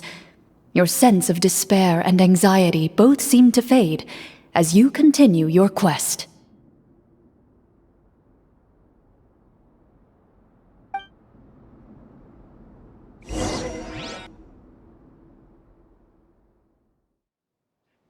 Wait, we didn't get to use our skills at all while we were in prison. Who knows when we're gonna get the chance to use that cool summon spell? That is a pity, but we can only continue to move forward.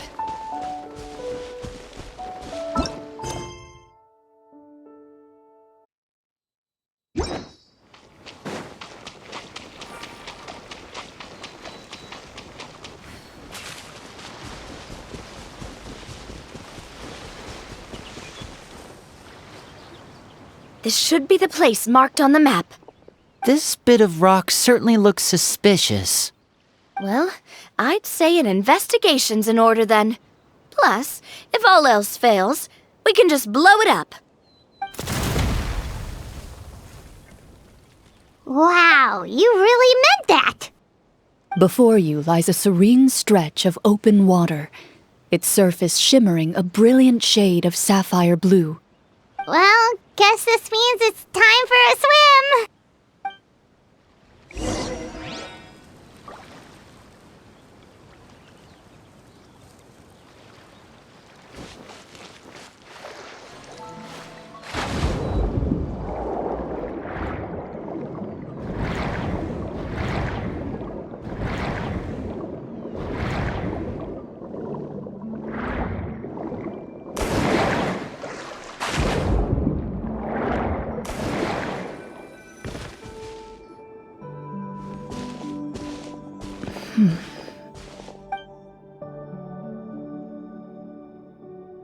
What's the matter?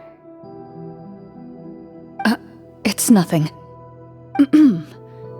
As you step into the cave, you find yourself in an eerily quiet space. Before you lies a narrow passageway that appears to trail off endlessly into the distance.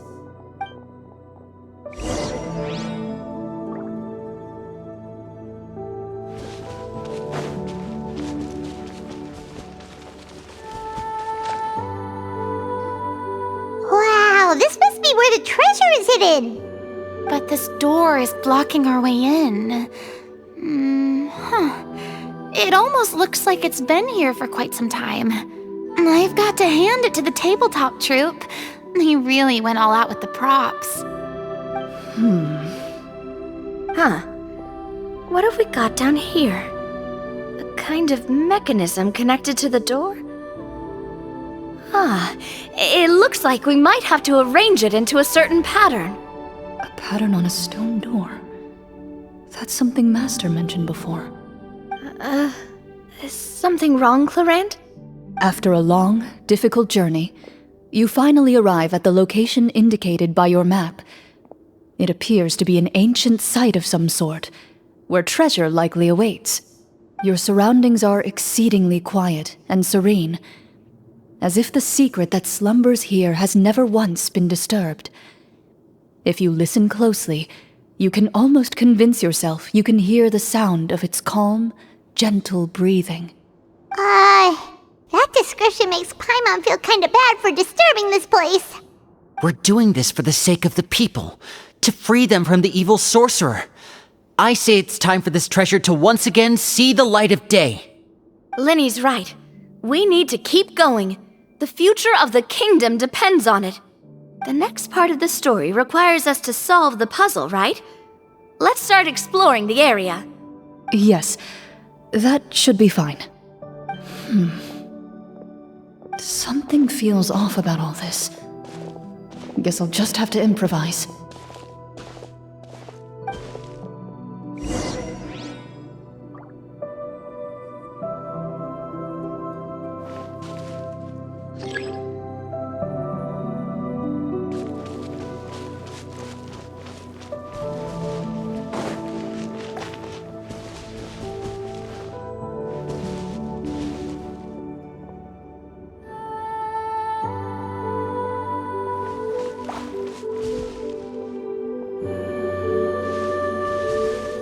I found something!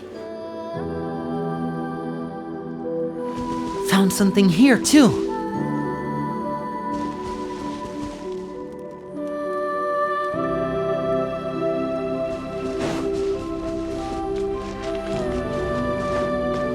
Same here!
It worked!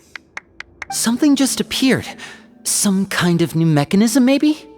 By solving the puzzles, you prove yourselves worthy of inheriting the secrets of the past. At the end of each puzzle, you're rewarded with With? a key.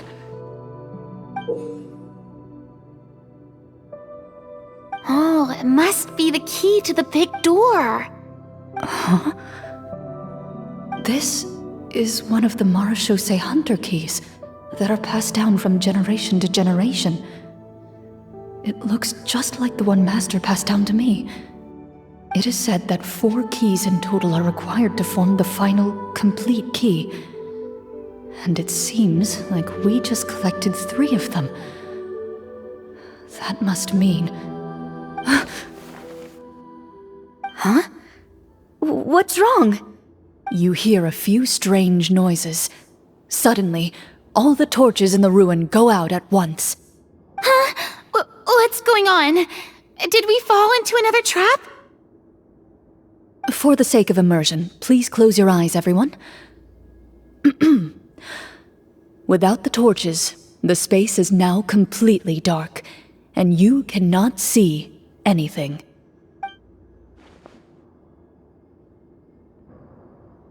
But Paimon can still see a little bit over here. Oh, right, sorry. Suddenly, you hear the sound of footsteps pierce through the darkness. There's someone else here? Oh, this is so unsettling. I can't see anything. I've been discovered then. Wait, that voice, it's... You recognize the voice as belonging to the guard who led you to this place. It appears he now covets the treasure for himself and has come to stake his claim. Oh, so this is just part of the script. Then I can probably relax. Well, if we can't see anything, that means we can't fight to the fullest of our abilities. Should we retreat for now? Judging by the way he's holding his sword, he must be a real Marechaussee hunter. But this isn't part of the script. Retreat! That's not the hunter way. If it's dark for us, then it's dark for him. We choose to fight. Your choice is noted. Please keep your eyes closed until I tell you the torches have been relit. This battle will be in the dark. You got it! Well then, let us begin.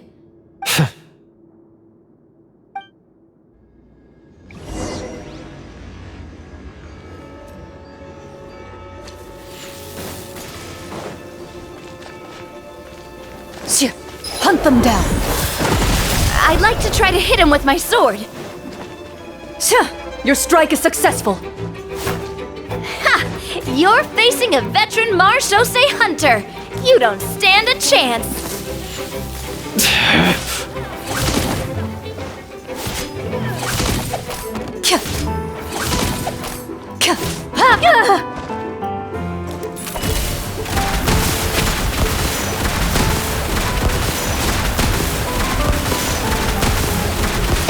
Is he still standing?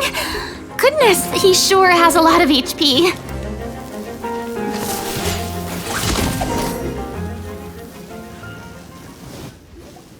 Is it over? Can we open our eyes now? The enemy is strong and relentless, but the battle is nearing its end. The torches have not been relit. What about now? Final strike! Ha!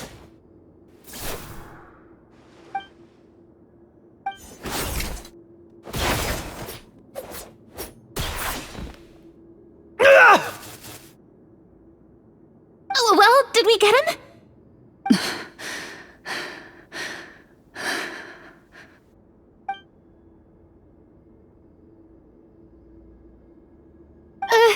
Clorinde? Warm fire flickers across the walls once more. Your vision is now clear. In an impressive display of courage, the four of you successfully defeat the uninvited guest. That look in his eyes. It's like he became an entirely different person as soon as I defeated him. Huh? Mr. Florian? Oh, wait. We're supposed to be role-playing. I should stay in character. Speak your name, guard. Why did you lead us here just to betray us?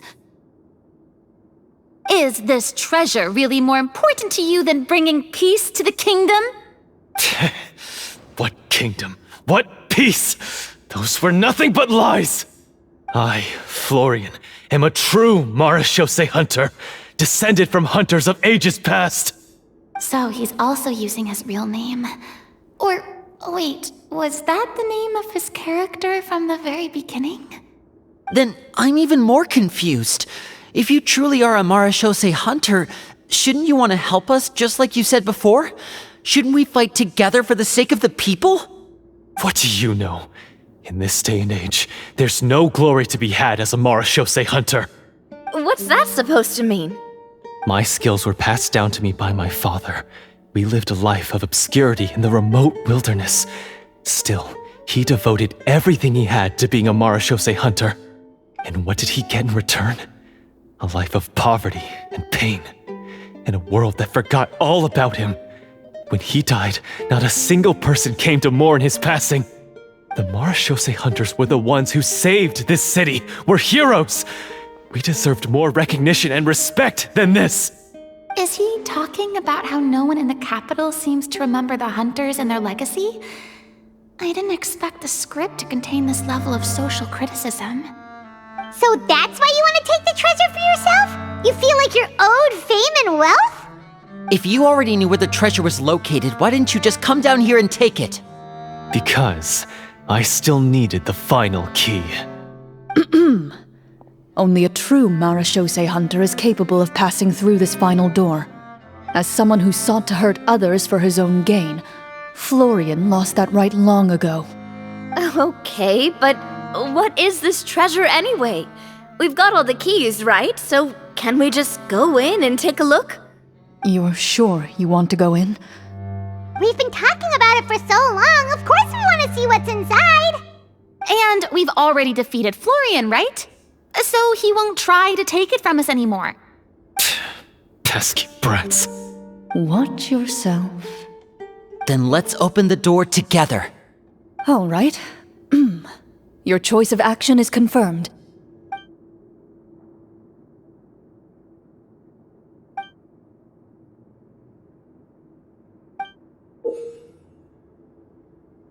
Before you, the door to the treasure, sealed and undisturbed for more than 100 years, finally swings open. You hear the shrill wail of the door hinge as it rotates for the first time after years of disuse, almost like a sleeping giant letting out an extended yawn. You get the impression that the secrets buried behind this door might be just as heavy as the sound you just heard.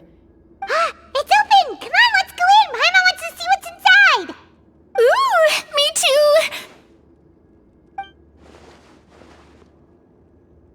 Ugh, uncovering hidden treasure is the most exciting part of adventuring.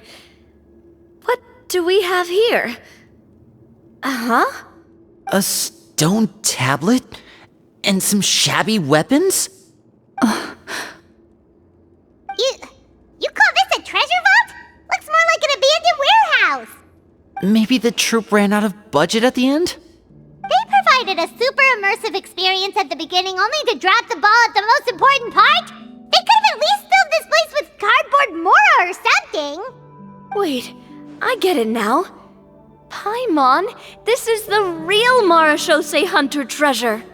Huh? This is it?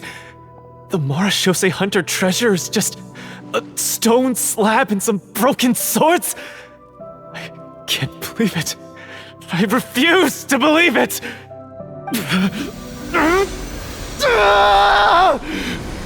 Whoa, are you okay? The Marachose Hunter before you appears to suffer a serious mental breakdown. He needs to leave the room for a moment to collect himself. One of you seems to understand the significance of the treasure already. If the rest of you wish to follow suit, you may remain here in the meantime and explore your surroundings.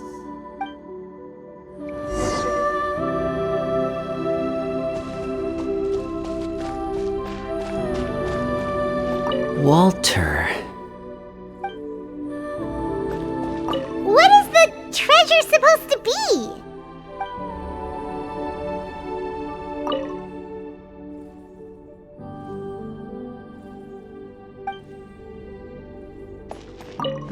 The names on the tablet. The old and broken weapons.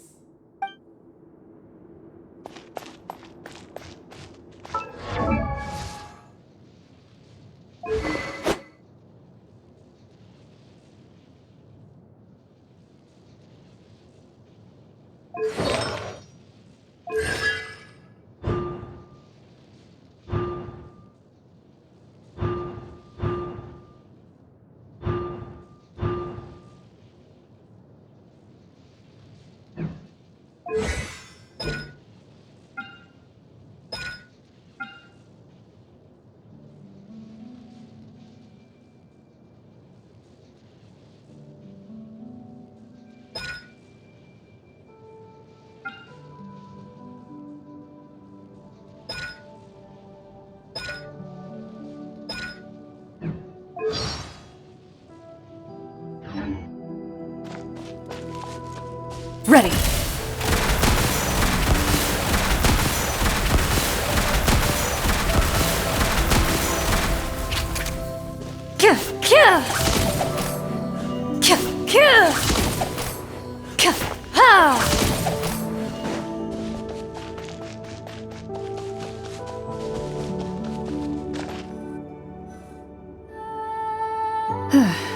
So, how are you doing?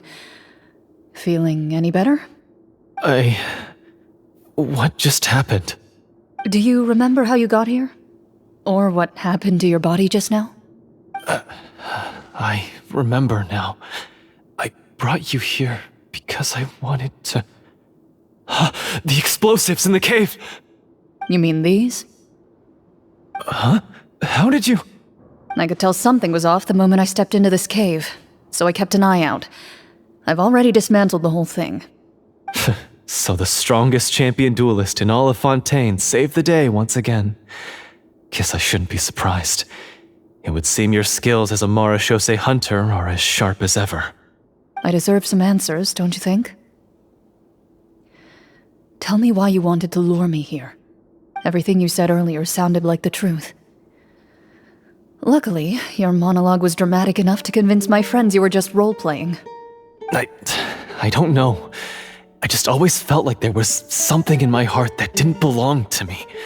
Something agitated and angry. Who knows? Maybe it was my own anger all along. I could never really tell. The feelings about my father and the other Marechaussee hunters are real. It just wasn't fair. I was angry, bitter that no one remembered them or praised their accomplishments. I don't know when it started, but at some point, my anger came to completely consume me. At that point, I remembered the legend my father used to tell me. The one about the treasure. But if the treasure was all you cared about, why plant all those explosives? Wouldn't they just destroy the treasure and bury you along with it? I can't remember. My head is a mess.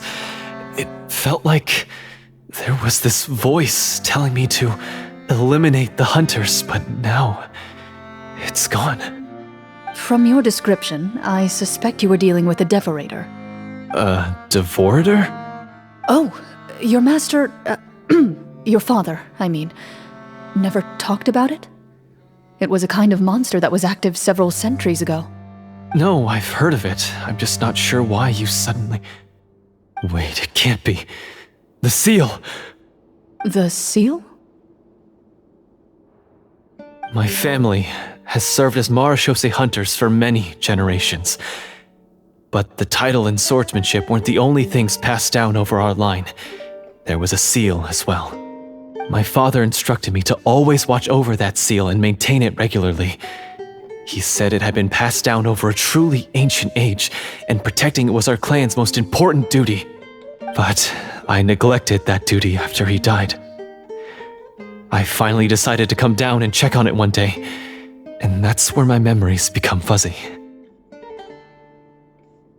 The Devorator would be a formidable adversary for any mortal being, even ones as capable as the Hunters. If you lacked the power to completely destroy it, you could easily fall prey to its influence and corruption.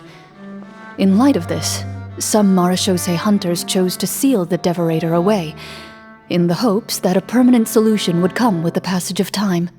I heard it has the power to amplify the obsessions and desires in people's hearts, to the point where they overtake you entirely. It would seem I'm not just lacking in skill with a blade, but in mental fortitude as well. And yet, you were able to retrieve 3 of the 4 keys. If I remember correctly, each was entrusted to a respected and capable hunter. How did you manage it? One of them belonged to my father. The second I stole from a different hunter. And the third... was one that I snatched while the person was on the way home from the tavern. I nearly died in that alley. I know just how strong you are. It's as clear as day to everyone in Fontaine. I observed you from dusk to dawn, but could never find any opportunity to sneak up on you. I never even saw you drink a single glass of liquor. The only way I could think to obtain that last key was to lure you here using your hobby, and then... Oh, I get it now. That monster, it wanted to bury you here alongside the treasure. I won't comment on anything else, but the script was good. Well, I did pour my heart and soul into it. The stories my father used to tell me about the glory of the heroic Marechaussee hunters and how they came to be forgotten. It's more than just a story. Huh? You're proud to be a hunter. You're still holding onto that part of yourself, no matter how small. I have done so many despicable things. I have nothing to be proud of. Then explain the purpose of the evil sorcerer in your story. Huh? Isn't he the true antagonist? The one who sought nothing but his own gain, and use the people as pawns to attain it? In your heart of hearts, he was the one you truly wanted to defeat. But I've already tainted my sword. I no longer have any right to... Wake up, Florian. Remember how you introduced yourself earlier. Do you really think the hunters acted out of a desire for honor and glory? Or to be loved and acknowledged by the people? What did your father teach you about our order? You do not wield your sword for yourself, but to protect those you serve. There's nothing special about a blade.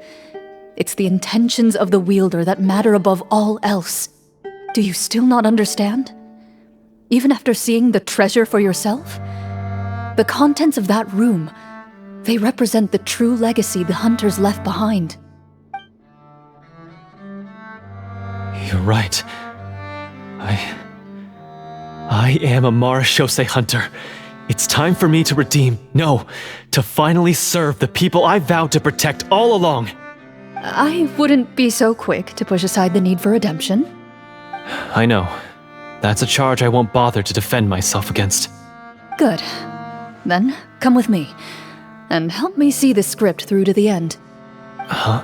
See the script through to the end? But there's no more script left. Never finished it, huh? No, I mean, I wrote the script with the sole purpose of luring you all here. There was no reason to write beyond this point. Then we'll just have to keep writing it. The evil sorcerer still needs to be defeated. You mean the Devorator? Are you saying I have to make up the rest of the script as we go along? Is that really so hard? You've already written most of it. Surely you can write an ending where the hunters win and justice prevails. I'll be there to help you too. You aren't afraid your party will fall into danger? I know what my friends are capable of, and they're all quite skilled. Besides, I need their help. Then, are you going to tell them the truth about all this? I don't intend to spoil the fun. Sometimes, protecting dreams and fantasies is more important than exposing the truth. Don't you think?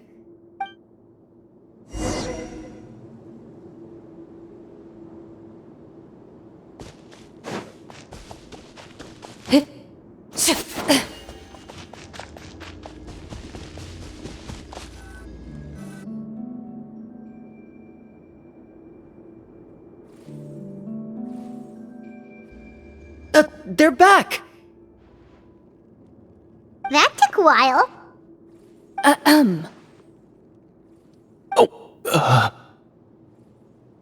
Ahem! My fellow Marashose hunters, please forgive me, for I have sinned. Tone it down. Sorry. After crossing swords with you and witnessing your courage in battle, I've rediscovered my true self and regained my pride as a Marashose hunter. Oh, do I smell a redemption arc? I confess, I was brainwashed by the evil sorcerer. He asked me to lure you here so he could bury you in this cave. That little... Wait, you're saying all of that wasn't you, but the evil sorcerer? That's right. He's adept at manipulating the hearts and minds of the people. I fell under his influence because I did not possess a strong enough sense of will. And how are you going to prove that you're a changed man? We're not going to fall for the same trap twice. To be perfectly honest, I only came to my senses after seeing the treasure. It reminded me of my father's past teachings. The treasure was actually... The names of all the Marashose hunters from ages past and their weapons?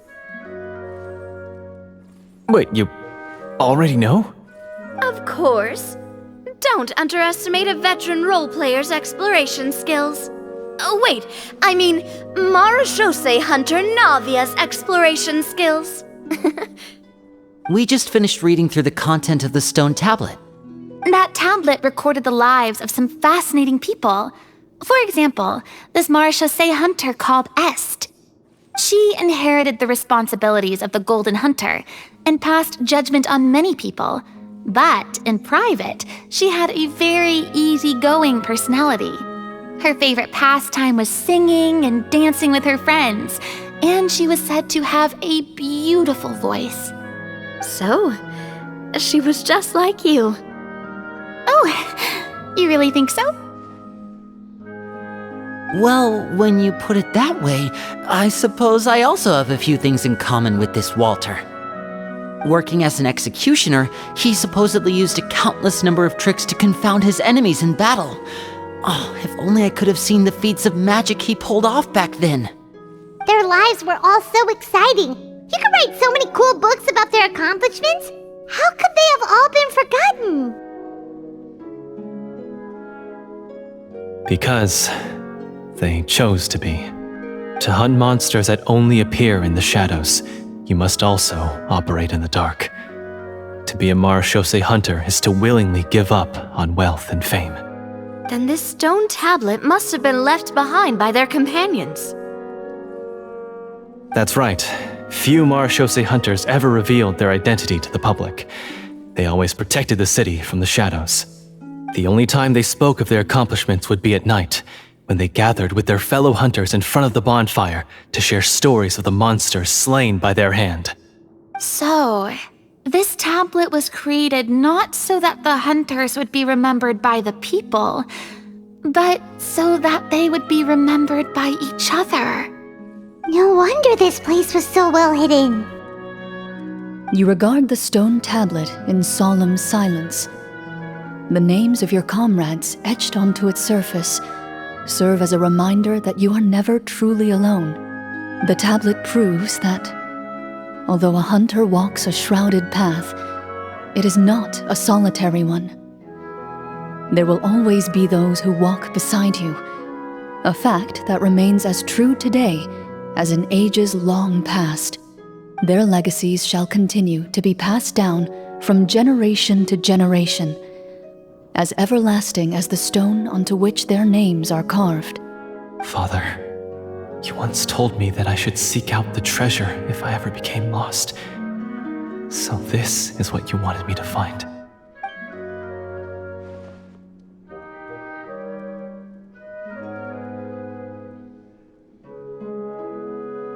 Thank you, my friend. You are very kind. I implore you, everyone, please give me a chance to make up for all I've done. Allow me to fight alongside you and defeat the evil sorcerer that threatens the peace and prosperity of everyone in this kingdom. Well, I say we let you join. Sounds good to me too. Everyone makes mistakes. What matters is what you do to make up for them. I have no objections, but Mr. Florian, do you even know how to defeat the evil sorcerer? When he took over my mind, I gained some insight into his thoughts. Every time I thought of the treasure, he reacted with a strong sense of fear. Huh? He's afraid of the treasure? But there's nothing here except some broken weapons and the stone tablet. What if the secret's hidden inside these weapons? GM, permission to investigate.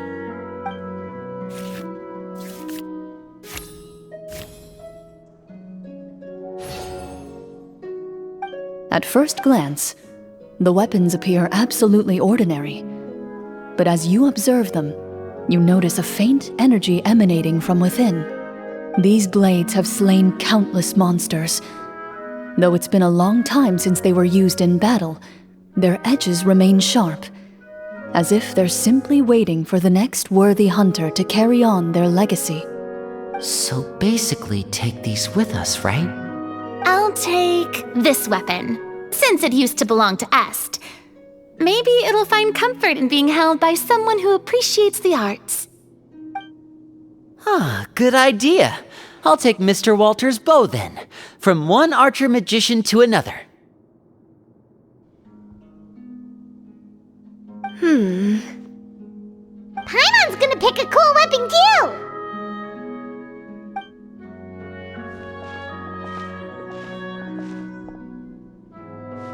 As you grip your weapons, you can almost feel the will of past hunters coursing through your being.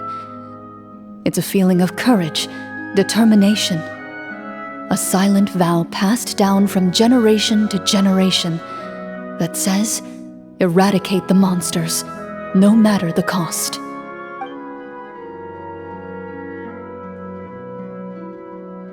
Mr. Florian, do you know where to find the evil sorcerer? I was able to see his surroundings when our minds were connected. I believe he's currently hiding out at the church in the kingdom. We must be extremely careful. He's spent so long living among monsters that he's now taken the form of one. He will not be easily defeated. Then why don't we explore some more and try to find some higher level gear? We don't want to just fight him and lose, right?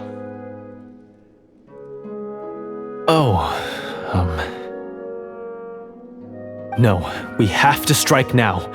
He was greatly weakened when I managed to break out of his control. If we let him rest, he might have time to escape. I agree with Mr. Florian. We've got to act while we have the advantage. Don't forget, the people of the capital are counting on us. Yeah, now that we've got a plan, there's no point in waiting. The longer this drags on, the worse it will be for everybody. Yes, that's what's called...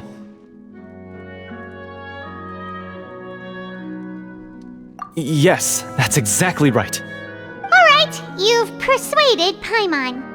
Mr. Florian, please lead the way. Of course. Follow me. He had to set up so many scenes today, and now he has to join in for this last part. I really don't envy his job. Finally, you decide to slay the evil sorcerer and bring peace back to the kingdom once and for all. As you walk away, you feel the gaze of the stone tablet at your back, as if all the hunters of the past are wishing you success in the battle ahead and awaiting your triumphant return.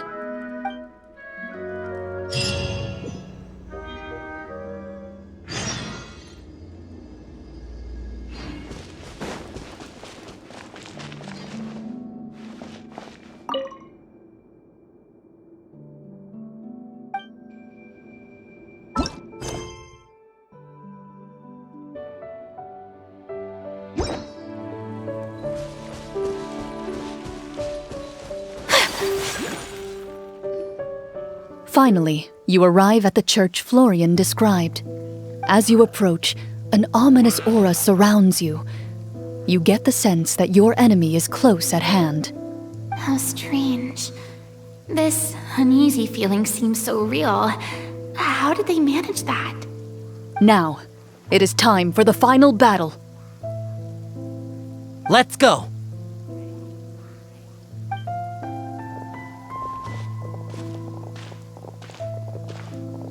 Florian, wait. What's wrong? I think you should wait outside. You've already been corrupted by the Devorator once. It could easily re-enter your mind and take control of your body. I don't think it's a good idea for you to be this close. If it corrupts you again, it's possible you might take on a new form entirely. That's exactly why I have to go. Why I should be at the very front. You mean... Yes. I intend to lure it into my body. That's too risky. If things get out of hand, I might have to kill you. Do you understand how dangerous this is? I understand, but if I do this, you'll have a clear and visible target.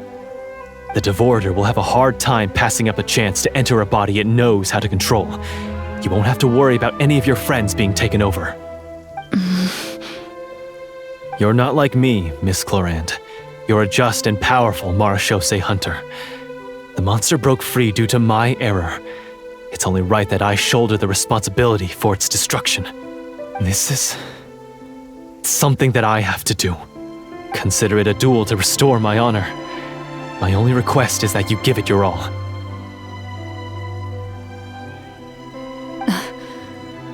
I understand. Then, as a champion duelist, I hereby accept your request for a duel, and extend to you my most sincere regards. Thank you. The battle is now upon us. Let the Devorator once again tremble under the blade of the marechaussee hunters.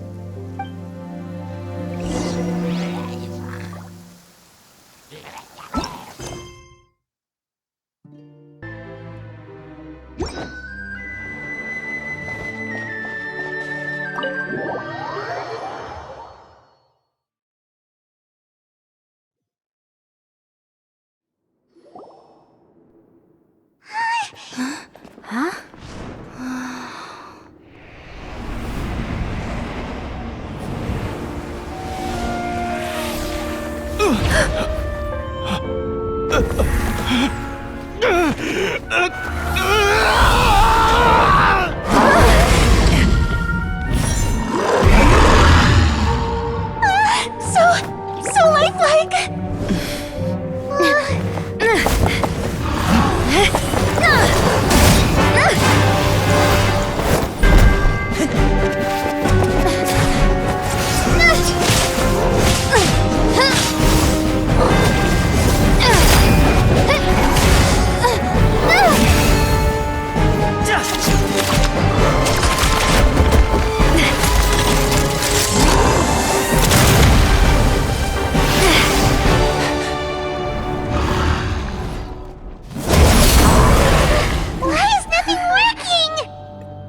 This foe is not invincible. You hold the treasure, the power to defeat it, in your own 2 hands. The treasure? You mean... The names! It's the Marechaussee Hunters' names! How are we supposed to... You forget, Paimon? There's still one skill we saved until the very end. Hunters fight not for fame, but to aid the people whenever they are summoned. Walter the Marechaussee Hunter, master of 1,000 tricks, executioner of the Phantom Hunters, I call for aid! Est, the Marechaussee Hunter, inheritor of Cassiodor's will, judge of the Shadow Hunters. Answer my call!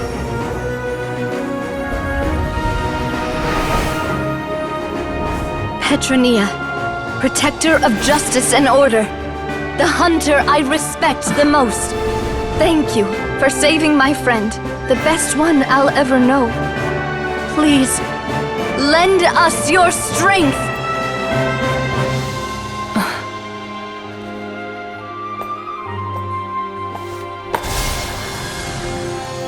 We have come to answer your summons.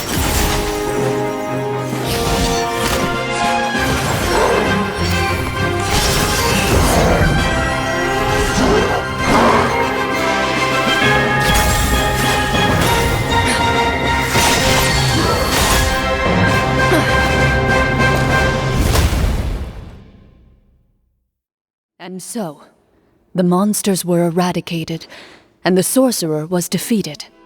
Peace soon returned to the capital. Those in the court, manipulated by the sorcerer, also recognized the errors of their ways. Some remembered the names of the heroes who saved their kingdom, but others simply continued their lives none the wiser. Such is the story of the Marechaussee Hunters. They pursue the phantoms in the darkness and exterminate all who pose a threat. They will always protect the city and those within it, even should all memory of their accomplishments be forgotten by the very people they serve. I'm assuming we've finally reached the end of the script. Yes, you've reached one of the better endings. It's a pretty solid story overall.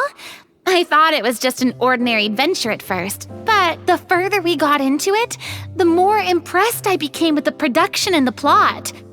That final battle especially! All the effects were super realistic. Oh, right. Yeah, totally. That's a really good point. I never expected the weapons we picked up from that vault would have that kind of effect. Yeah, mine nearly scared the daylights out of me when it started glowing. I took a good look at it after we got out, but I don't think it ever lit up again. Oh, we should probably give these props back, right? I'll just leave mine here. Did you have a good time? Of course! Let me know if another script like this comes around. Sure, no problem. Then I'll head back for now. I think I need some time to fully digest everything that just happened. Once Mr. Florian is awake, please pass on my regards to him. He must be extremely exhausted to have passed out cold like that. You're right. He's had a lot to deal with. Well, see you all some other time. Toodaloo!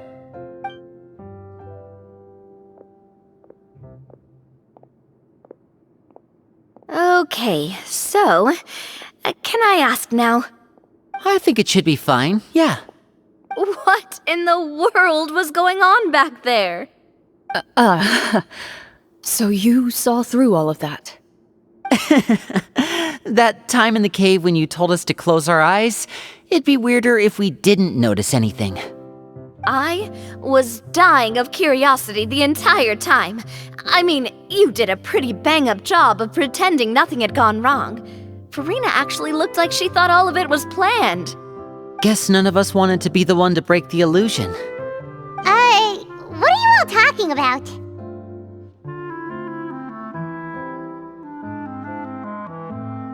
Oh, wait.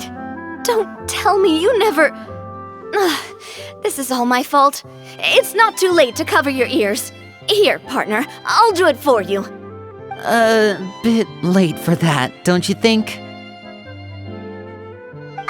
You're saying everything that happened back there wasn't actually part of the script? It's probably more accurate to say this was never a real scripted story to begin with. What? So loud. My head. Hey, you! Get up right now and explain yourself! No shaking, please! Oh, my head.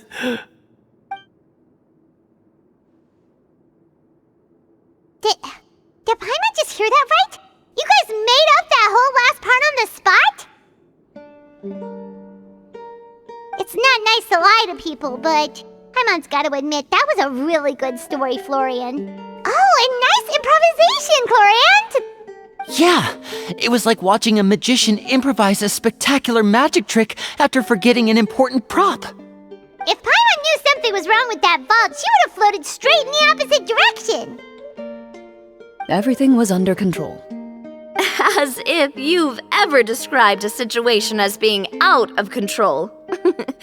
I'm pretty sure any situation you consider to be easy to handle would scare a reasonable person half to death. Guess I'm just used to it.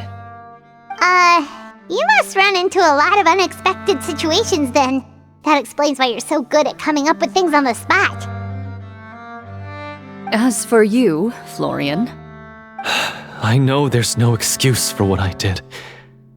I'll turn myself into the guards at once, confess my crimes, and accept any punishment that comes my way. I would say you've already suffered more than enough. What? You may have been blinded by fame and fortune in the beginning, but your actions during the final battle had proven you to be a true Marechaussee hunter. You'll be far more used to the city above ground than below. Your job as a hunter is more important. But...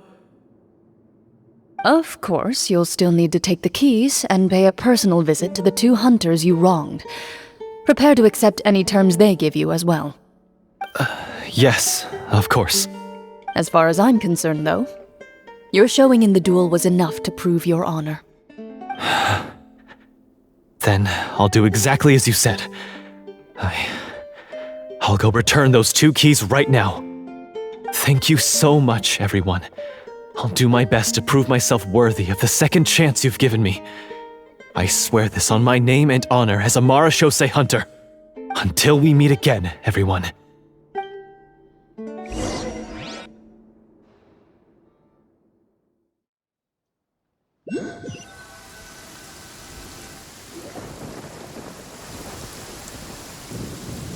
Speaking of Marechaussee hunters, what should we do about the treasure in that cave? Leave it be. Are you sure? We could show it to people, make it so that the hunters are remembered. Don't you want that? No. Every name on that tablet made the same choice. All hunters know what the path entails. I am no exception. My identity as a Marachose hunter is not something I need people to remember. I wish only to be recognized as a champion duelist, nothing more. That's certainly very different from the path of a magician. Still, I admire your decision. Wait, Paimon just remembered something. If there were no special effects involved, why did our weapons begin to glow during the battle? That's because the Marachose hunters of ages past would often imbue their weapons with special enchantments to suppress the monsters. Whenever a monster was nearby, their weapons would start to glow. Oh, so that's why they had an effect on that guy near the end. I really thought the summons were doing all the work. Well, I'm sure the summons were a part of it too. Oh? How so? This particular Devorator probably hailed from the same era as the hunters we saw in the room. The names you recited all belonged to the bravest hunters. Countless monsters fell to their blades. That's likely why the Devorator visibly reacted when you said them out loud. So the names held the power all along!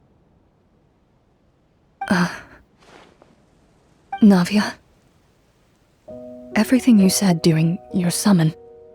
Huh? Oh, I meant what I said. I mean, it was true to my character, so yeah, I'm glad you heard it. Just don't make me repeat myself. It's embarrassing. I really appreciated those words. All right. Don't get all sentimental on me. Anyway, let's not talk about that anymore. I'm going to go on ahead. Don't fall too far behind now. She ran off! I should probably head back as well. This story was truly incredible. I might have to spend the whole night telling my siblings all about it. Goodbye.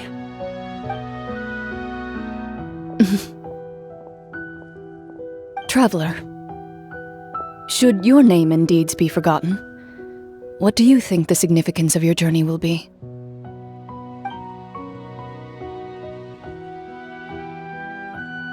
I suppose the significance would be the journey itself and the world we helped create. There's still value in the time I shared with everyone here, in the things we were able to accomplish, even if no one remembers them. A great answer. I'll remember it. Me? The Marachose hunter says nothing in response to that question. Perhaps her answer lies in her silence, an unspoken vow left to echo through the night. The path she walks needs no explanation.